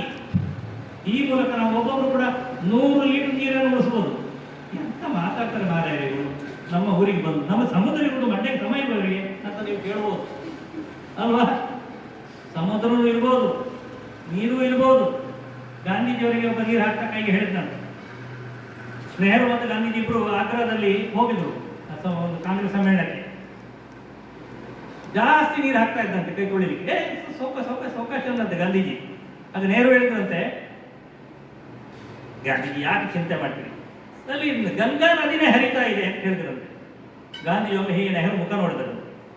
ಗಂಗಾ ನದಿ ಹರಿದು ನನಗೊಬ್ಬನಿಗೋಸ್ಕರ ಅಲ್ಲ ಅದು ಅಂತ ಹೇಳಿದ್ರಂತೆ. ನೆಹರು ತಲೆ ಟೋಪಿ ತೆಗೆದು ಒರೆಸ್ಕೊಂಡು. ಗಾಂಧಿ ಕೊಟ್ಟ ಪಾಠ ಇದೆ. ಅಂದ್ರೆ ನೀರಿನ ಬಗ್ಗೆ ನಮಗೆ ಶ್ರದ್ಧೆ ಇರಬೇಕು, ನಾಳೆಗೂ ನೀರು ಇರಬೇಕು. ಹಾಗಾಗಿ ನೀರನ್ನ ಮರುಬಳಕೆ ಮಾಡಿ ಈ ತರ ಮಾಡಿ ಶುದ್ಧ ನೀರನ್ನು ಫ್ಲಶಿಗೆ ಹಾಕೋದ್ರ ಬದಲಿಗೆ ಅಷ್ಟು ಉಳಿಸ್ಬೋದಲ್ಲ. ಶಾಲಾ ಕಾಲೇಜುಗಳು STP ಮಾಡಿ ಒಂದೊಂದು ನೀರು ಕುಡಿಸ್ತಾರೆ. ಪ್ರಯತ್ನ ಮಾಡಬೇಕು. ಹಾಗೆ ಶುದ್ಧ ನೀರು ವೇಸ್ಟ್ ಮಾಡಬೇಡಿ. ಬಳಸ್ ನೀರನ್ನು ಗಟಾರಕ್ಕೆ ಬಿಡಬೇಡಿ. ನಮ್ಮ ಮನೆಗಳಲ್ಲಾದ್ರೂ ಎಲ್ಲೇ ಹೋದ್ರೆ ಈ ಸ್ವಭಾವ ನಮ್ದಾಗಬೇಕು. ಬಟ್ಟೆ ಒಗಿತೀವಿ, ಆ ಬಟ್ಟೆ ನೀರು ತುಂಬಿಸ್ಕೊಂಡು ಶೌಚಾಲಯ ಹತ್ರ ಇಟ್ಬಿಡಿ. ನಾನು ಅದನ್ನು ಮಾಡ್ತೀನಿ ಎಲ್ಲಿ ಹೋದ್ರು ಕೂಡ. ನಾವು ಪ್ರಯತ್ನ ಮಾಡುವಂಥ ಒಬ್ಬೊಬ್ರು 100 ಲೀಟರ್ ನೀರು ಉಳಿಸು. ಹಾಗಾಗಿ ಕಟಿಂಗ್ ವಾಟರ್ ಮತ್ತು ಬಳಸಿದ ನೀರನ್ನು ಮರುಬಳಕೆ ಮಾಡೋದು. ಇನ್ನು ಸ್ನಾನ ಮಾಡ್ತೀವಲ್ಲ ನಾವು, ಅದರ ಬಗ್ಗೆ ನನಗೆ ಡೌಟ್ ಇಲ್ಲ. ಯಾರು ಸ್ನಾನ ಮಾಡೋದಿಲ್ಲ ಅಂತ ಕೇಳಿದ್ರೆ ಅಸಹ್ಯ ಪ್ರಶ್ನೆ ಅಲ್ವಾ? ಪ್ರಕೃತಿಗೆ ನಾನು ಉಳಿಸ್ಲಿಕ್ಕೋಸ್ಕರ ಸ್ನಾನ ಮಾಡೋದಿಲ್ಲ ಅಂತ ದೇಶ ಇರ್ಬೋದು, ಹೇಳಿಕ್ಕಾಗಲ್ಲ. ಆದರೂ ಕೂಡ ಕೆಲವು ಊರಿನಲ್ಲಿ ಇದ್ದಾರೆ, ಜುಮ್ಮಸೆ ಜುಮ್ಮ ಅಂತ ಹೇಳ್ಕೊಂಡು ಸ್ನಾನ ಮಾಡ್ತಾರೆ, ಸೆಂಟ್ ಹಾಕ್ಕೊಡ್ತಾರೆ ಅವರು ಅಲ್ವಾ, ಇಲ್ಲಿ ವಾಸನೆ ಬರಬಾರ್ದು ಬೇರೆಯವರಿಗೆ ಇದು. ಆದರೆ ನೋಡಿ, ಬಚ್ಚಲ ಮನೆ ಹೋದಂಥ ಮನುಷ್ಯ ಮತ್ತು ಹಳ್ಳಕ್ಕೆ ಇಳಿದಂಥ ಪ್ರಾಣಿ, ನದಿ ಹಳ್ಳಕ್ಕೆ ಇಳಿದಂಥ ಪ್ರಾಣಿ, ಅದು ಬೇಗ ಬರ್ತದೆ ವಾಪಸ್ ಹೊಡ್ಕೊಂಡು ಬರಬೇಕಾಗುತ್ತೆ. ಮನೆಯಲ್ಲೇ ಬಾಗಿಲು ಬಡಿತಾರೆ, ಆಫೀಸಿಗೆ ಹೋಗ್ಲಿಕ್ಕೆ ಟೈಮ್ ಆಗಿದೆ, ನಿಮ್ದು ಒಬ್ಬನೇ ಅಲ್ಲ ಅಂತೇಳಿ ಜೋರು ಮಾಡ್ತಾರೆ ಅಲ್ವಾ. ಮೊದಲೆಲ್ಲ ಹಂಡೆ ಇರ್ತದೆ, ಹಂಡೆ ಖಾಲಿ ಮಾಡಿ ಬರ್ತಿದ್ರು, ಈಗ ಹಂಡೆ ಖಾಲಿ ಮಾಡ್ತಾರೆ ಅಂತ ಟ್ಯಾಪ್ ಇಟ್ಬಿಟ್ಟಿದ್ದಾರೆ, ಎಷ್ಟಾದ್ರೂ ಖಾಲಿ ಹೋಗ್ಲಿ ಆಗ್ತದೆ ನಮ್ದೇನು ಅಂತ ಹೇಳಿ ಅಲ್ವಾ. ಹಾಗೆ ಮಾಡಬೇಡಿ. ಮತ್ತೆ ಇವನೊಬ್ಬನೇ ಸ್ನಾನ ಮಾಡ್ತಾನೆ ಬಚ್ಚಿನ ಮನೆಯಲ್ಲಿ ಇಲ್ಲ, 4 ಗೋಡೆಗಳಿಗೂ ಸ್ನಾನ ಮಾಡಿಸಿ ಹಂಡೆ ಮಾಡಿ ಹೊರಗೆ ಬರ್ತಾನೆ. ನಾ ಸುಳ್ಳು ಹೇಳಿದ್ರೆ ಸುಳ್ಳು ಅಂತ ಹೇಳಿದ್ವಿ. ಸಾಮಾನ್ಯ ನಮ್ಮ ಸ್ವಭಾವ ಹೀಗೆ ಅಲ್ವಾ. ಸ್ನಾನ ಕೂಡ ಒಂದು ಧ್ಯಾನ, ಏನ್ ಹೇಳಿ, ಸ್ನಾನ ಕೂಡ ಒಂದು ಧ್ಯಾನ, ಕಾನ್ಸಂಟ್ರೇಷನ್ ಬಚ್ಚಲ ಮನೆಯಿಂದ ಶುರು ಆಗಬೇಕು. ಕೂತ್ಕೊಂಡು ಸ್ನಾನ ಮಾಡಬೇಕು, 1 ಬಕೆಟ್ ನೀರಿನಲ್ಲಿ ಸ್ನಾನ ಮುಗಿಸ್ಬೇಕು. ನಿಮ್ಮನೇಲಿ ಶವರ್ ಇರ್ಬೋದು, 8 ನಿಮಿಷ ನೀವು ಶವರ್ ಬಳಸಿದ್ರೆ 80 ಲೀಟರ್ಸ್ ಆಫ್ ವಾಟರ್, ಎಷ್ಟು 80 ಲೀಟರ್ ನೀರು ಹೋಗ್ತದೆ 8 ನಿಮಿಷಕ್ಕೆ. ಅದೇ ನೀವು ಬಕೆಟ್ ಇಟ್ಕೊಂಡು ಸ್ನಾನ ಮಾಡಿದ್ರೆ 20 ಲೀಟರ್ ನೀರಿನಲ್ಲಿ ಸ್ನಾನ. ದೊಡ್ಡ ಬಕೆಟ್ ಅಂತ ಇಟ್ಕೊಳ್ಳಿ, ನೀವು ಕೂತ್ಕೊಳ್ಬೋದು ಅಷ್ಟು ದೊಡ್ಡ ಬಕೆಟ್ ಅಂತ ಇಟ್ಕೊಳ್ಳಿ. 20 ಲೀಟರ್ನ ಬಕೆಟ್ನಲ್ಲಿ ಆರಾಮ್ಸೆ ಸ್ನಾನ, ಒಂದು ಕೊಡನ ಸ್ನಾನ ಮಾಡಿಸ್ಬೋದು, ಆಯ್ತದಲ್ಲ, ಸ್ನಾನ ಮಾಡಿಸ್ಬೋದು ಅಲ್ವಾ. ಮಾಡ್ಲಿಕ್ಕಾಗತ್ತ. ನಾನು ಗುಜರಾತ್ನಲ್ಲಿ ಒಂದು ವರ್ಕ್ಶಾಪ್ ಹೋಗಿ 1.5 ಲೀಟರ್ ನೀರಿನಲ್ಲಿ ಸ್ನಾನ ಮಾಡೋದು ಹೇಗೆ ಅಂತ ಒಬ್ಬ ಡೆಮೋ ಕೊಟ್ಟ. ಕನಿಷ್ಠ ಬಟ್ಟೆಯಲ್ಲಿ ಕ್ಯಾಟ್ ವಾಟರ್ ಮಾಡ್ಕೊಂಡು ಬಂದ. 1.5 ಲೀಟರ್ ನೀರಿನಲ್ಲಿ ಅಳತೆ ಮಾಡಿ ಹಾಕಿ ಅವನು 3 ಸಲ ಶಾಂಪು ಹಚ್ಕೊಂಡು ನೀರು ಹಾಕೊಂಡು ಸ್ನಾನ ಮಾಡಿ ಡೆಮೋ ತೋರಿಸ್ತ. 4 ದಿನಗಳ ಕಾಲ ಅವನು ನಮ್ಮ ಜೊತೆಗಿದ್ದ, ನಾನು ಅವನ ಜೊತೆ ಸ್ನಾನ ಮಾಡೋ ಪ್ರಯತ್ನ ಮಾಡಿದೆ. ಆದರೆ ತಮಾಷೆ ವಿಷಯ ಅಲ್ಲ ಇದು, ವರ್ಜಿನಲ್ ವಿಷಯ ಇದು. ಅವತ್ತಿನಿಂದ ನಾನು 6 ಲೀಟರ್ ನೀರಿನಲ್ಲಿ ಸ್ನಾನ ಮಾಡೋದನ್ನ ಅಭ್ಯಾಸ ಮಾಡಿದ್ದೆ. ಎಷ್ಟು ಹೇಳಿ, ಯಪ್ಪ ನನಗೆ 1.5 ಲೀಟರ್ ಆಗಲಿಕ್ಕಿಲ್ಲ, ಆದರೆ 6 ಲೀಟರ್ ನೀರಿನಲ್ಲಿ ಸ್ನಾನ ಮಾಡೋದು ಅಭ್ಯಾಸ ಆಗಿದ್ದರೆ ನನಗೆ ಸಮಸ್ಯೆ ಆಗುದಿಲ್ಲ. ತಿಂಗಳಲ್ಲಿ 1 ಸರ್ತಿ ಅಥವಾ ತಿಂಗಳಲ್ಲಿ 2 ಬಾರಿ 12 ಲೀಟರ್ ನೀರನ್ನು ನಾನು ಖರ್ಚು ಮಾಡಿ, ಅದಕ್ಕೆ ಜಾಸ್ತಿ ಖರ್ಚು ಮಾಡೋದಿಲ್ಲ. ಇದು ಎದೆ ಮುಟ್ಟಿ ಹೇಳ್ತಿಲ್ಲ. ಇಷ್ಟು ನನಗೆ ವಿಶ್ವಾಸ ಬಂದರೆ ಅಭ್ಯಾಸ ಆಗಿಬಿಟ್ಟಿದೆ. ನಮಗೂ ಈ ಅಭ್ಯಾಸ ಆಗಿದೆ. ನೀರಿನಲ್ಲಿಯೇ ವಾಸನೆ ಬರ್ತಾ ಇಲ್ಲ. ಹಾಗಾಗಿ ನೀವು ಕೂಡ ಪ್ರಯತ್ನ ಮಾಡಬೇಕು. ನೀವು ಪ್ರಯತ್ನ ಮಾಡಬೇಕಾದ್ರೆ ಮೊದಲು 20 ಲೀಟರ್ಗೆ ಬನ್ನಿ, 80 ಲೀಟರ್ 20 ಲೀಟರ್ಗೆ ಬನ್ನಿ. ಸಣ್ಣ ಮಗ್ಗು ಇಟ್ಕೊಳ್ಳಿ, ಸಣ್ಣ ಮಗ್ಗು ಇಟ್ಕೊಂಡು ಟ್ರೈ ಮಾಡಿ. ನಿಧಾನಕ್ಕೆ ನೀವು ಬರ್ತೀರಾ, ಅಭ್ಯಾಸ ಆಗುತ್ತೆ, ದೊಡ್ಡ ವಿಷಯ ಅಲ್ಲ. ನಾವು ಗಮನ ಕೊಡಬೇಕಷ್ಟೇ. ಹಾಗಾಗಿ ನೀರಿನ ಉಳಿಕೆ, ನೀರಿನ ಗಳಿಕೆ. ಯಾಕಂದ್ರೆ ಗ್ಲೋಬಲ್ ವಾರ್ಮಿಂಗ್ನ ಪರಿಣಾಮ ಮಳೆ ಬಂದರೆ ಬಿಡದೇನೇ ಇರಬಹುದು, ಮಳೆ ಬಾರದೇ ಇರಬಹುದು. 2 ಎಕ್ಸ್ಟ್ರೀಮ್ಸ್ ಆಗ್ತಾ ಇದೆ, ಈಗ ಅನುಭವಕ್ಕೆ ಬರ್ತಾ ಇದೆ. ಹಾಗಾಗಿ ನಾವು ಈ ಪ್ರಯತ್ನ ಮಾಡಬೇಕು. 1 ಕಟಿಂಗ್ ವಾಟರ್, 1 ಬಾಲ್ದಿ ನೀರಿನ ಸ್ನಾನ, ಬಳಕೆನ ಮರುಬಳಕೆ, ಮಿತ ಬಳಕೆ, ಮರುಬಳಕೆ, ಸದ್ಬಳಕೆ. ಒಂದು ವಿಷಯ ನೀರು, ಬಯೋಡೈವರ್ಸಿಟಿ, ಹಕ್ಕಿಗಳಿಗೆ ನೀರು ಕಾಳು 2ನೇ ಪಾಯಿಂಟ್. 3ನೇದು ನೋಡಿ, ಇಲ್ಲಿ ಲೈಟ್ ಹಾಕಿದ್ದಾರೆ. ಈಗ ದಯವಿಟ್ಟು ಯಾರು ಲೈಟ್ ಸ್ವಿಚ್ ಆಫ್ ಮಾಡಿ. ಈ ಲೈಟ್ ಹೊರಗಿನ ಇಷ್ಟು ಬೆಳಕು ಭಗವಂತ ಕೊಟ್ಟಿದ್ದಾನೆ. ಈಗ ಇಲ್ಲಿ ಅವರು ಗಮನಿಸಬೇಕೋ ಬೇಡ ಇದನ್ನು, ಅಂದ್ರೆ ಪ್ರೆಸೆನ್ಸ್ ಆಫ್ ಮೈಂಡ್ ಅಂತ ಹೇಳ್ತಾರೆ. ನನಗೆ ಇದು ಕಂಡಿತ್ತು ನಾನು ಮಾತಾಡುವಾಗ ಅಲ್ವಾ. ನಿಮಗೂ ಈ ಥರ ಬರಬೇಕು ಅಲ್ವಾ. ಈಗ ತೊಂದರೆ ಆಯ್ತಾ ಯಾರಿಗಾದ್ರು ಲೈಟ್ ಆಫ್ ಮಾಡಿದ್ರಿಂದ? ಇಷ್ಟು ನಿಚ್ಚಳವಾದ ಬೆಳಕಿದೆ. ಇದರಿಂದ ಎನರ್ಜಿಯನ್ನು ಉಳಿಸ್ತೀವಿ ನಾವು. ಬಿಲ್ ಕೂಡ ಕಡಿಮೆ, ಶಾಲೆಗೆ ಬಿಲ್ ಕಡಿಮೆ ಆಗುತ್ತೆ, ನಮ್ಮ ಮನೆಗೂ ಕಡಿಮೆ ಆಗುತ್ತೆ. ಅಷ್ಟು ಮಾತ್ರ ಅಲ್ಲ, ನಿಂತ್ಕೊಳ್ಳಿ, ನೀವು ನಿಮ್ಮ ಮನೆಯಲ್ಲಿ ಒಂದು ಲೈಟ್ ಅಗತ್ಯವಿದ್ದರೆ ಸ್ವಿಚ್ ಆಫ್ ಮಾಡಿದ್ರೆ ನಿಂತ್ಕೊಳ್ಳಿ. ಟಿವಿ ಸುಮ್ಮನೆ ಉರಿತಾ ಇದೆ, ಲೈಟ್ ಸುಮ್ಮನೆ ಉರಿತಾ ಇದೆ, ಬಚ್ಚೆ ಮನೆ ಗೀಸರ್ ಹಾಕಿದ್ದು ಮರ್ತೇ ಬಿಟ್ಟಿದ್ದೀವಿ, ಅಲ್ಲಿ ಯಾರೂ ಇಲ್ಲ. ನೆನಪಿಟ್ಟುಕೊಂಡು ಲೈಟ್ ಸ್ವಿಚ್ ಆಫ್ ಮಾಡಿ. 1 ಯೂನಿಟ್ ವಿದ್ಯುತ್ ಉಳಿಸಿದ್ರೆ ನೀವು 1 ಯೂನಿಟ್ ವಿದ್ಯುತ್ ಉತ್ಪಾದನೆ ಮಾಡಿದಕ್ಕೆ ಸಮ. ನಿಮ್ಮ ಮೊಬೈಲ್ ಚಾರ್ಜರ್ಗೆ ಹಾಕ್ಬಿಟ್ಟಿದ್ದೀರಿ, ಅದಕ್ಕೆ ಪ್ಲಗ್ ಹಾಕಿದ್ರಿ, ಅನ್ಪ್ಲಗ್ ಮಾಡಿಲ್ಲ ನೀವು, 1 ದಿವಸ ಇಡೀ ಅಲ್ಲೇ ಇತ್ತು, ಸ್ವಿಚ್ ಆನ್ ಇದೆ. 950 ಗ್ರಾಮ್ ಕೋಲ್ ನಷ್ಟ ಆಯ್ತು 1 ಯೂನಿಟ್ ಉತ್ಪಾದನೆಗೆ. 1 ಯೂನಿಟ್ ವಿದ್ಯುತ್ತಿಗೆ 950 ಗ್ರಾಮ್ ಕೋಲ್ ನಷ್ಟ ಆಯ್ತು. ಅನ್ಪ್ಲಗ್ ಮಾಡಿ, ಅದನ್ನು ಚಾರ್ಜರ್ ಸಹಿತ ತೆಗೆದು ಸ್ವಿಚ್ ಆಫ್ ಮಾಡಿ. ಅಂದ್ರೆ ಗ್ಲೋಬಲ್ ವಾರ್ಮಿಂಗ್ ಆಗುವಂತ ಸಪೋರ್ಟ್ ಮನೆಗಳಿಂದ ಆಗುವಂಥದ್ದನ್ನ ಕಡಿಮೆ ಮಾಡ್ಬೋದು, ರೆಡ್ಯೂಸ್ ಅಲ್ವಾ. ಹಾಗಾಗಿ ಲೈಟ್ ಸ್ವಿಚ್ ಆಫ್. ನಮ್ಮಪ್ಪ ಕಾಲ ಮೇಲೆ ಕಾಲ ಹಾಕೊಂಡು ಟಿವಿ ನೋಡ್ತಾ ಇದ್ದ, ಸಚಿನ್ ತೆಂಡೂಲ್ಕರ್ ಏನ್ ಮಾಡ್ತಾನೆ ಅಂತೇಳಿ, ಧೋನಿ ಏನ್ ಮಾಡ್ತಾನೆ ಅಂತ ಹೇಳ್ತಾರೆ. ಆಮೇಲೆ ನೀವು ಲೈಟ್ ಸ್ವಿಚ್ ಆಫ್ ಮಾಡಿದ್ರೆ ಕಪಾಳಕ್ಕೆ ಬೀಳ್ತಾರೆ. ಹಾಗೆ ಮಾಡಬೇಡಿ. ಅಪ್ಪ ಎದ್ದು ಹೋಗಿರ್ತಾನೆ, ಅಲ್ಲಿ ಯಾರು ಇರ್ತಿಲ್ಲ. ನಮ್ಮ ಅಮ್ಮ ಪಕ್ಕದ ಮನೆ ಪದ್ಮಕ್ಕನವ್ರನ್ನ ಮಾತಾಡ್ತಾ ಇರ್ತಾರೆ, ಆಗ ಅಲ್ಲಿ ಯಾರು ಇರುವುದಿಲ್ಲ. ಲೈಟ್ ಸ್ವಿಚ್ ಆಫ್ ಅಲ್ವಾ. ಮಾಡ್ಬೋದಾ? ದಯವಿಟ್ಟು ಮಾಡಿ. ಹಾಗೆ ಒಂದು ಲೈಟ್ ಅಗತ್ಯ ಕೈ ಸ್ವಿಚ್ ಬೋರ್ಡ್ ಹಾಕಬೇಕಾದ್ರೆ ಹುಷಾರಾಗಿ ಶಾಕ್ ಹೊಡಿಸ್ಕೋಬೇಡಿ, ಅದು ನೆನ್ಸ್ಕೋಬೇಕು ಅಲ್ವಾ. Light switch off. ಇದು 3ನೇ ಪಾಯಿಂಟ್, ಸೆಗ್ರಿಗೇಷನ್ ಆಫ್ ವೇಸ್ಟ್. ನಮ್ಮ ಅಡಿಗೆ ಮನೆ ಕಸ, ಕಿಚನ್ ಕಾಂಪೋಸ್ಟ್, ಅದನ್ನು bio compost, kitchen compost, magic drum ಹೀಗೆಲ್ಲ ತುಂಬ ಯೂಟ್ಯೂಬ್ನಲ್ಲಿ ಸಿಗುತ್ತೆ. ನಮ್ಮ ಮನೆಯಲ್ಲಿ ಗೊಬ್ಬರ ಹೇಗೆ ಮಾಡ್ಕೊಳ್ಬೋದು ಅಂತ. ನಮ್ಮ ಝೀರೋ ವೇಸ್ಟ್, ಮನೆಯಿಂದ ಕಸ ಹೊರಗೆ ಕೊಡೋದೇ ಇಲ್ಲಪ್ಪ ನಾವು, ನಮ್ಮ ಕಸ ನಮ್ಮ ಜವಾಬ್ದಾರಿ. ಈ ಥರದವರು ಬಹಳ ಕಡಿಮೆ. ನಮ್ಮ ಕಸ ನಿಮ್ಮ ಜವಾಬ್ದಾರಿ. ನಮ್ಮ ಕಸ ಪಕ್ಕದ ಮನೆ ಕಾಂಪೌಂಡಿಗೆ ಹಾಕಿದ್ರೆ ಅಲ್ವಾ, ಹೀಗೆ ಮಾಡೋದು ನಾವು ಬೇಜವಾಬ್ದಾರಿ ನಾಗರಿಕರು ಅಲ್ವಾ. ನಾವು ಜವಾಬ್ದಾರಿ ಆಗೋದು ಯಾವಾಗ? ನಮ್ಮ ಕಸ ನಮ್ಮ ನಾವು ಟೆರೇಸ್ ಗಾರ್ಡನ್ ಮಾಡ್ಕೊಳ್ಬೋದು, ಕೈ ತೋಟ ಮಾಡ್ಕೊಳ್ಬೋದು. ಹಸಿ ಕಸವನ್ನು ಪಂಚಾಯತಿಗೆ ಕೊಡಲೇಬೇಕು ಅಂತೇನಿಲ್ಲ, ಅದು ಗಿಡಗಳಿಗೆ ಹಾಕ್ಕೊಡ್ಬೋದು. ಕೊಡಬೇಕಾದ್ರೆ ಯಾವುದು? ಪ್ಲಾಸ್ಟಿಕ್ ಮಾತ್ರ ಕೊಟ್ಟರೆ ಸಾಕು. ಆದರೆ ನಾವೇನು ಮಾಡ್ತಾ ಇದ್ವಿ ಇವತ್ತು? ಎಲ್ಲ ಕಸವನ್ನು ಒಂದರಲ್ಲೇ ಹಾಕ್ತೀವಿ. ನೋಡಿ ಸ್ವಾಮಿ, ನಾವಿರೋದೇ ಏನು ಬೇಕಾದ್ರೂ ಇದು ಬದಲಾಗ್ಬೋದಾ? ನಾವು ಅದನ್ನು ಬಂದ್ ಮಾಡಲಿಕ್ಕೆ ಒಂದು ಅವಕಾಶ ಇದೆ. ಕನಿಷ್ಠ ಕಸವನ್ನು, ಹಸಿ ಕಸವನ್ನು ಕಸ ಬೇರೆ ಮಾಡಿ, ಪಾಲಿಥೀನ್ ಬೇರೆ ಮಾಡಿ ಕೊಡಿ, ಪ್ಲಾಸ್ಟಿಕ್ ಬೇರೆ ಮಾಡಿ ಕೊಡಿ ಪಂಚಾಯತ್. ಇಲ್ಲ ನೀವೇ ಗೊಬ್ಬರ ಮಾಡಿ. ನೋಡಿ, ನಮ್ಮ ಮನೆಯಲ್ಲಿ ಒಂದು ಗಾಜಿನ ಬಾಟಲಿ ಹೊಡೆದಿದೆ, ನಮ್ಮ ಕೈ ಬಳೆ ಹೊಡೆದದ್ದು ಹಾಕಿದೆ.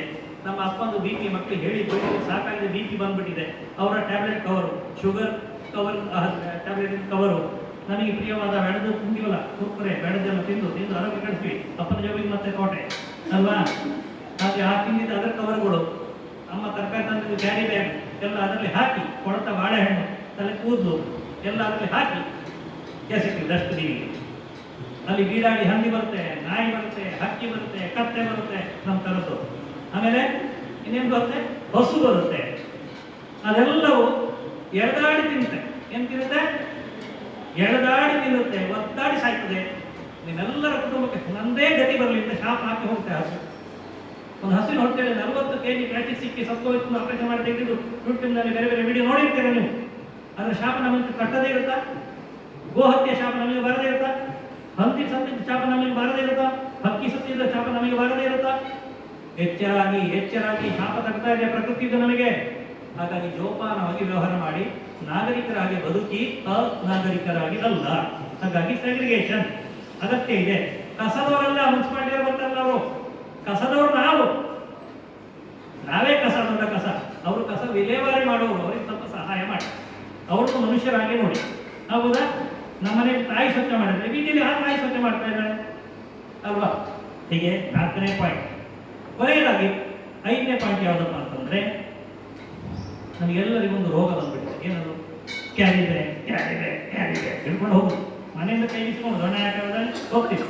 ಅಲ್ಲಿ ತರಕಾರಿ ಅಂಗಡಿ ಹತ್ರ ಹೋದಾಗ ನಮ್ಮ ಅಕ್ಕಂದ ಫೋನ್ ಮಾಡ್ತದೆ, 1/2 kg ಬೆಂಡೆಕಾಯಿ, 20 ತೋರಣಿಗೆ, 5 ಬಟಾಟೆ, 100 ಮೆಣಸಿನ್ಕಾಯಿ ಅಂತ ಹೇಳ್ತಾರೆ. ನಂಗೆ ಗೊತ್ತಾಗಲ್ಲ, ಮನೆ ಫೋನ್. ಆ ಫೋನ್ ಅಂಗಡಿಯಲ್ಲಿ ಹೇಳ್ತಾನೆ, ನಾವೆಲ್ಲ ಢಾಟ ಅಂತ ಲೆಕ್ಕ ಹಾಕ್ತಾನೆ. ಆಮೇಲೆ ಒಂದು ಕ್ಯಾರಿ ಬ್ಯಾಗ್ ಕೊಡ್ತಾನೆ, ಸ್ಟೈಲ್ ಆಗಿ ತೊಗೊಂಡ್ಬರ್ತೀವಿ. ಯಾಕೆ? Why carry bag? Carry a bag. ಮನೆಯಿಂದ ಹೋಗುವಾಗಲೇ ಒಂದು ಕೈ ಚೀಲ ತಗೊಂಡು ಹೋಗಿ, ನಿಮ್ಮ ಜೋಬೊಳಗೆ ಇರಲಿ 1/2 kg mobile, 1/2 kg power bank. ದಿನ 1 kg ಹೊತ್ಕೊಂಡು ಹೋಗ್ತಾರೆ ತುಂಬ ಜನ ಅಲ್ವಾ. ಏನಿಲ್ಲ ಒಂದು 1/2 kg ಅಂತ ಹೊಡ್ತಾರೆ ಅಲ್ವಾ. ಒಂದು 200 ಗ್ರಾಮದ ಕೈ ಚೀಲ, ಬಟ್ಟೆ ಕೈ ಚೀಲ ಜೊತೆಲಿ ಇಟ್ಕೊಳ್ಳಿ. ಏನೇ ತರಬೇಕಾದ್ರು ಪ್ಲಾಸ್ಟಿಕ್ ಅಂತ ಇದರಲ್ಲಿ ಹಾಕಿ ಅಂತೇಳಿ. ಆಗ ನಮ್ಮ ಮನೆಗೆ ಪ್ಲಾಸ್ಟಿಕ್ ಬರೋದು ಕಡಿಮೆ ಆಗುತ್ತೆ. ಇದಕ್ಕೂ ಮೀರಿ ಪ್ಲಾಸ್ಟಿಕ್ ಬಂದೇ ಬರುತ್ತೆ. ನೀವು ಎಚ್ಚರಿಕೆ ತಗೊಂಡ್ರು ಒಂದಷ್ಟು ಪ್ಲಾಸ್ಟಿಕ್ ಭಾರ ತಪ್ಪಿಸ್ಕೊಳ್ಳಿಕ್ಕೆ ಸಾಧ್ಯ ಇಲ್ಲ. ಆಗ ಏನು ಮಾಡಬೇಕು? ಒಂದು ಖಾಲಿ ವಾಟರ್ ಬಾಟ್ಲ್ ಇರ್ತದೆ, ಪ್ಲಾಸ್ಟಿಕ್ಕಿನ ಬಾಟ್ಲ್. ಅದು ವೆಟ್ ಇರಬಾರ್ದು, ಹಸಿ ಇರಬಾರ್ದು. ಅದರೊಳಗೆ ಕ್ಲೀನ್ ಮಾಡಿಬಿಟ್ಟು ಎಲ್ಲ ಸಿಂಗಲ್ ಯೂಸ್ ಪ್ಲಾಸ್ಟಿಕ್ ಇದೆಯಲ್ಲ, ಚಾಕ್ಲೇಟ್, ಕುರ್ಕುರೆ, ಟ್ಯಾಬ್ಲೆಟ್ ಕವರ್ಗಳೆಲ್ಲ ಇದೆಯಲ್ಲ, ಅದು ಕೂಡ ಕ್ಲೀನ್ ಮಾಡಿಬಿಟ್ಟು ಒಂದು ಕೋಲಿಂದ ಒತ್ತಿ ಜಡ್ದು ಏರ್ ಟೈಟ್ ಮಾಡಬೇಕು. ಹೊಡೆದ್ರೆ ತಲೆ, ಯಾರು ಹೊಡೆದ್ರೆ ಬಾಟ್ ಹೊಡಿಬಾರ್ದು, ಅದೇ ಹೊಡಿಬೇಕು, ತಲೆನೇ ಹೊಡಿಬೇಕು. ಅಷ್ಟು ಗಟ್ಟಿಯಾಗಿದೆ, ಹೊಡಿಲಿಕ್ಕೆ ಹೋಗಬೇಡಿ ಅಷ್ಟೇ. ಓಕೆ ಆಯ್ತಾ? ಹಾಗಾಗಿ ಅದನ್ನು ಗಟ್ಟಿ ಮಾಡಬೇಕು. ಅದನ್ನು ಇಕೋ ಬ್ರಿಕ್ ಅಂತ ಹೆಸರು ಕೊಟ್ಟಿದ್ದೇನೆ ಹೇಳಿ. ಯೂಟ್ಯೂಬ್ನಲ್ಲಿ ನೋಡ್ತಿದ್ರೆ ಅದರಿಂದ ಕ್ಯಾಂಪಸ್ಗಳನ್ನು ಡಿಸೈನ್ ಮಾಡಿದ್ದಾರೆ, ಮಾಲ್ಗಳನ್ನು ಮಾಡಿದ್ದಾರೆ, ಟೀಪಾಯಿ ಮಾಡಿದ್ದಾರೆ, ಪೋಡಿಯಂ ಮಾಡಿದ್ದಾರೆ, ಸ್ಟೇಡಿಯಂ ಕಟ್ಟಿದ್ದಾರೆ, ಮನೆ ಸಹಿತ ಕಟ್ಟಿದ್ದಾರೆ. ಹಾಗಾಗಿ ನಾವು ಆ ಪ್ಲಾಸ್ಟಿಕ್ ಅಂತ ರಾಕ್ಷಸನನ್ನ ಒಂದು ಬಾಟ್ಲಲ್ಲಿ ಅರೆಸ್ಟ್ ಮಾಡಿಟ್ರೆ ಪ್ಲಾಸ್ಟಿಕ್ ಬಂಧ, ಪ್ರಕೃತಿ ಬಂಧ. ಈ ಪ್ಲಾಸ್ಟಿಕ್ 400 ವರ್ಷಗಳಿಂದ 500 ವರ್ಷದಿಂದ 1000 ವರ್ಷದವರೆಗೆ ಈ ಭೂಮಿಯಲ್ಲಿ ಬಿದ್ದಿರ್ತದೆ. ನಮಗೆ ತೆಪ್ಪಗೆ ಬಿದ್ದಿದ್ರೆ ತೊಂದರೆ ಇರಲಿಲ್ಲ. ಅದು ಸುಮ್ಮನೆ ಕೆಲಸ ಮಾಡಲ್ಲ. ಬಿಸಿಲಿನ ಝಳಕ್ಕೆ ಅದು ಪುಡಿ ಪುಡಿಯಾಗಿ ಮೈಕ್ರೋ ಪ್ಲಾಸ್ಟಿಕ್ ಆಗಿ, ಮೈಕ್ರೋ ಪಾರ್ಟಿಕಲ್ಸ್ ನೀರಿನಲ್ಲಿ ವಾತಾವರಣದಲ್ಲಿ ಎಲ್ಲ ಕಡೆ ಸೇರಿ ಇವತ್ತು ಬ್ಲಡ್ ಅಲ್ಲಿ ಬಂದಿದೆ, ನೀರಲ್ಲಿ ಬಂದಿದೆ, ಅವೆಲ್ಲ ನಮ್ಮ ಕಡೆ ಸೇರ್ಕೊಳ್ತಾ ಇದೆ. ತುಂಬಾ ಜನ ಮನೆಗಳಲ್ಲಿ ಪೇಪರ್ ಕಪ್ನಲ್ಲಿ, ಹೋಟೆಲ್ನಲ್ಲಿ ಹೋದಲ್ಲೆಲ್ಲ ಚಹಾ ಕುಡಿತಾ ಇದ್ದೀರಾ. ಒಂದು ಸಲ ನೀವು ಚಹಾ ಕಾಫಿ ಕುಡಿಯೋದೇ ಆರೋಗ್ಯಕ್ಕೆ ಒಳ್ಳೆಯದಲ್ಲ. ಅದು ಕುಡಿ, ಕಡಿಮೆ ಕುಡಿ, ಹೆಚ್ಚು ಕುಡಿಬೇಡಿ. ಆದ್ರೆ ಯಾವ್ದಾರು ಕೊಡಬೇಕು, ಈ ತರ ಸ್ಟೀಲ್ ಲೋಟದಲ್ಲಿ ಕುಡೀರಿ, ಬೆಳ್ಳಿ ಲೋಟದಲ್ಲೂ ಬೇಕಾದ್ರೆ ಕುಡಿಯೋದು ಕುಡೀರಿ, ತೊಂದರೆ. ಅದು ಕನಿಷ್ಠ ಸ್ಟೀಲ್ ಮರುಬಳಕೆ ಮಾಡುವಂಥದ್ರಲ್ಲಿ ಕುಡಿ. ಆ ಪೇಪರ್ ಕಪ್ನಲ್ಲಿ ಒನ್ ಟೈಮ್ ನೀವು ಟೀ ಕುಡಿದ್ರೆ, ಸರಿಯಾಗಿ ಕೇಳಿಸ್ಕೊಳ್ಳಿ, ಒನ್ ಟೈಮ್ ಟೀ ಕುಡಿದ್ರೆ ಒಂದು 10-15 ನಿಮಿಷ ಆಗುತ್ತೆ. ಚಹಾ ಹೌಸಲ್ಲಿ ಯಾರು ಕುಡಿತಾರೆ? 4 ಕುಡಿತಾರೆ, ಆರಾಮ್ಸೆ ಕುಡಿತೀವಿ.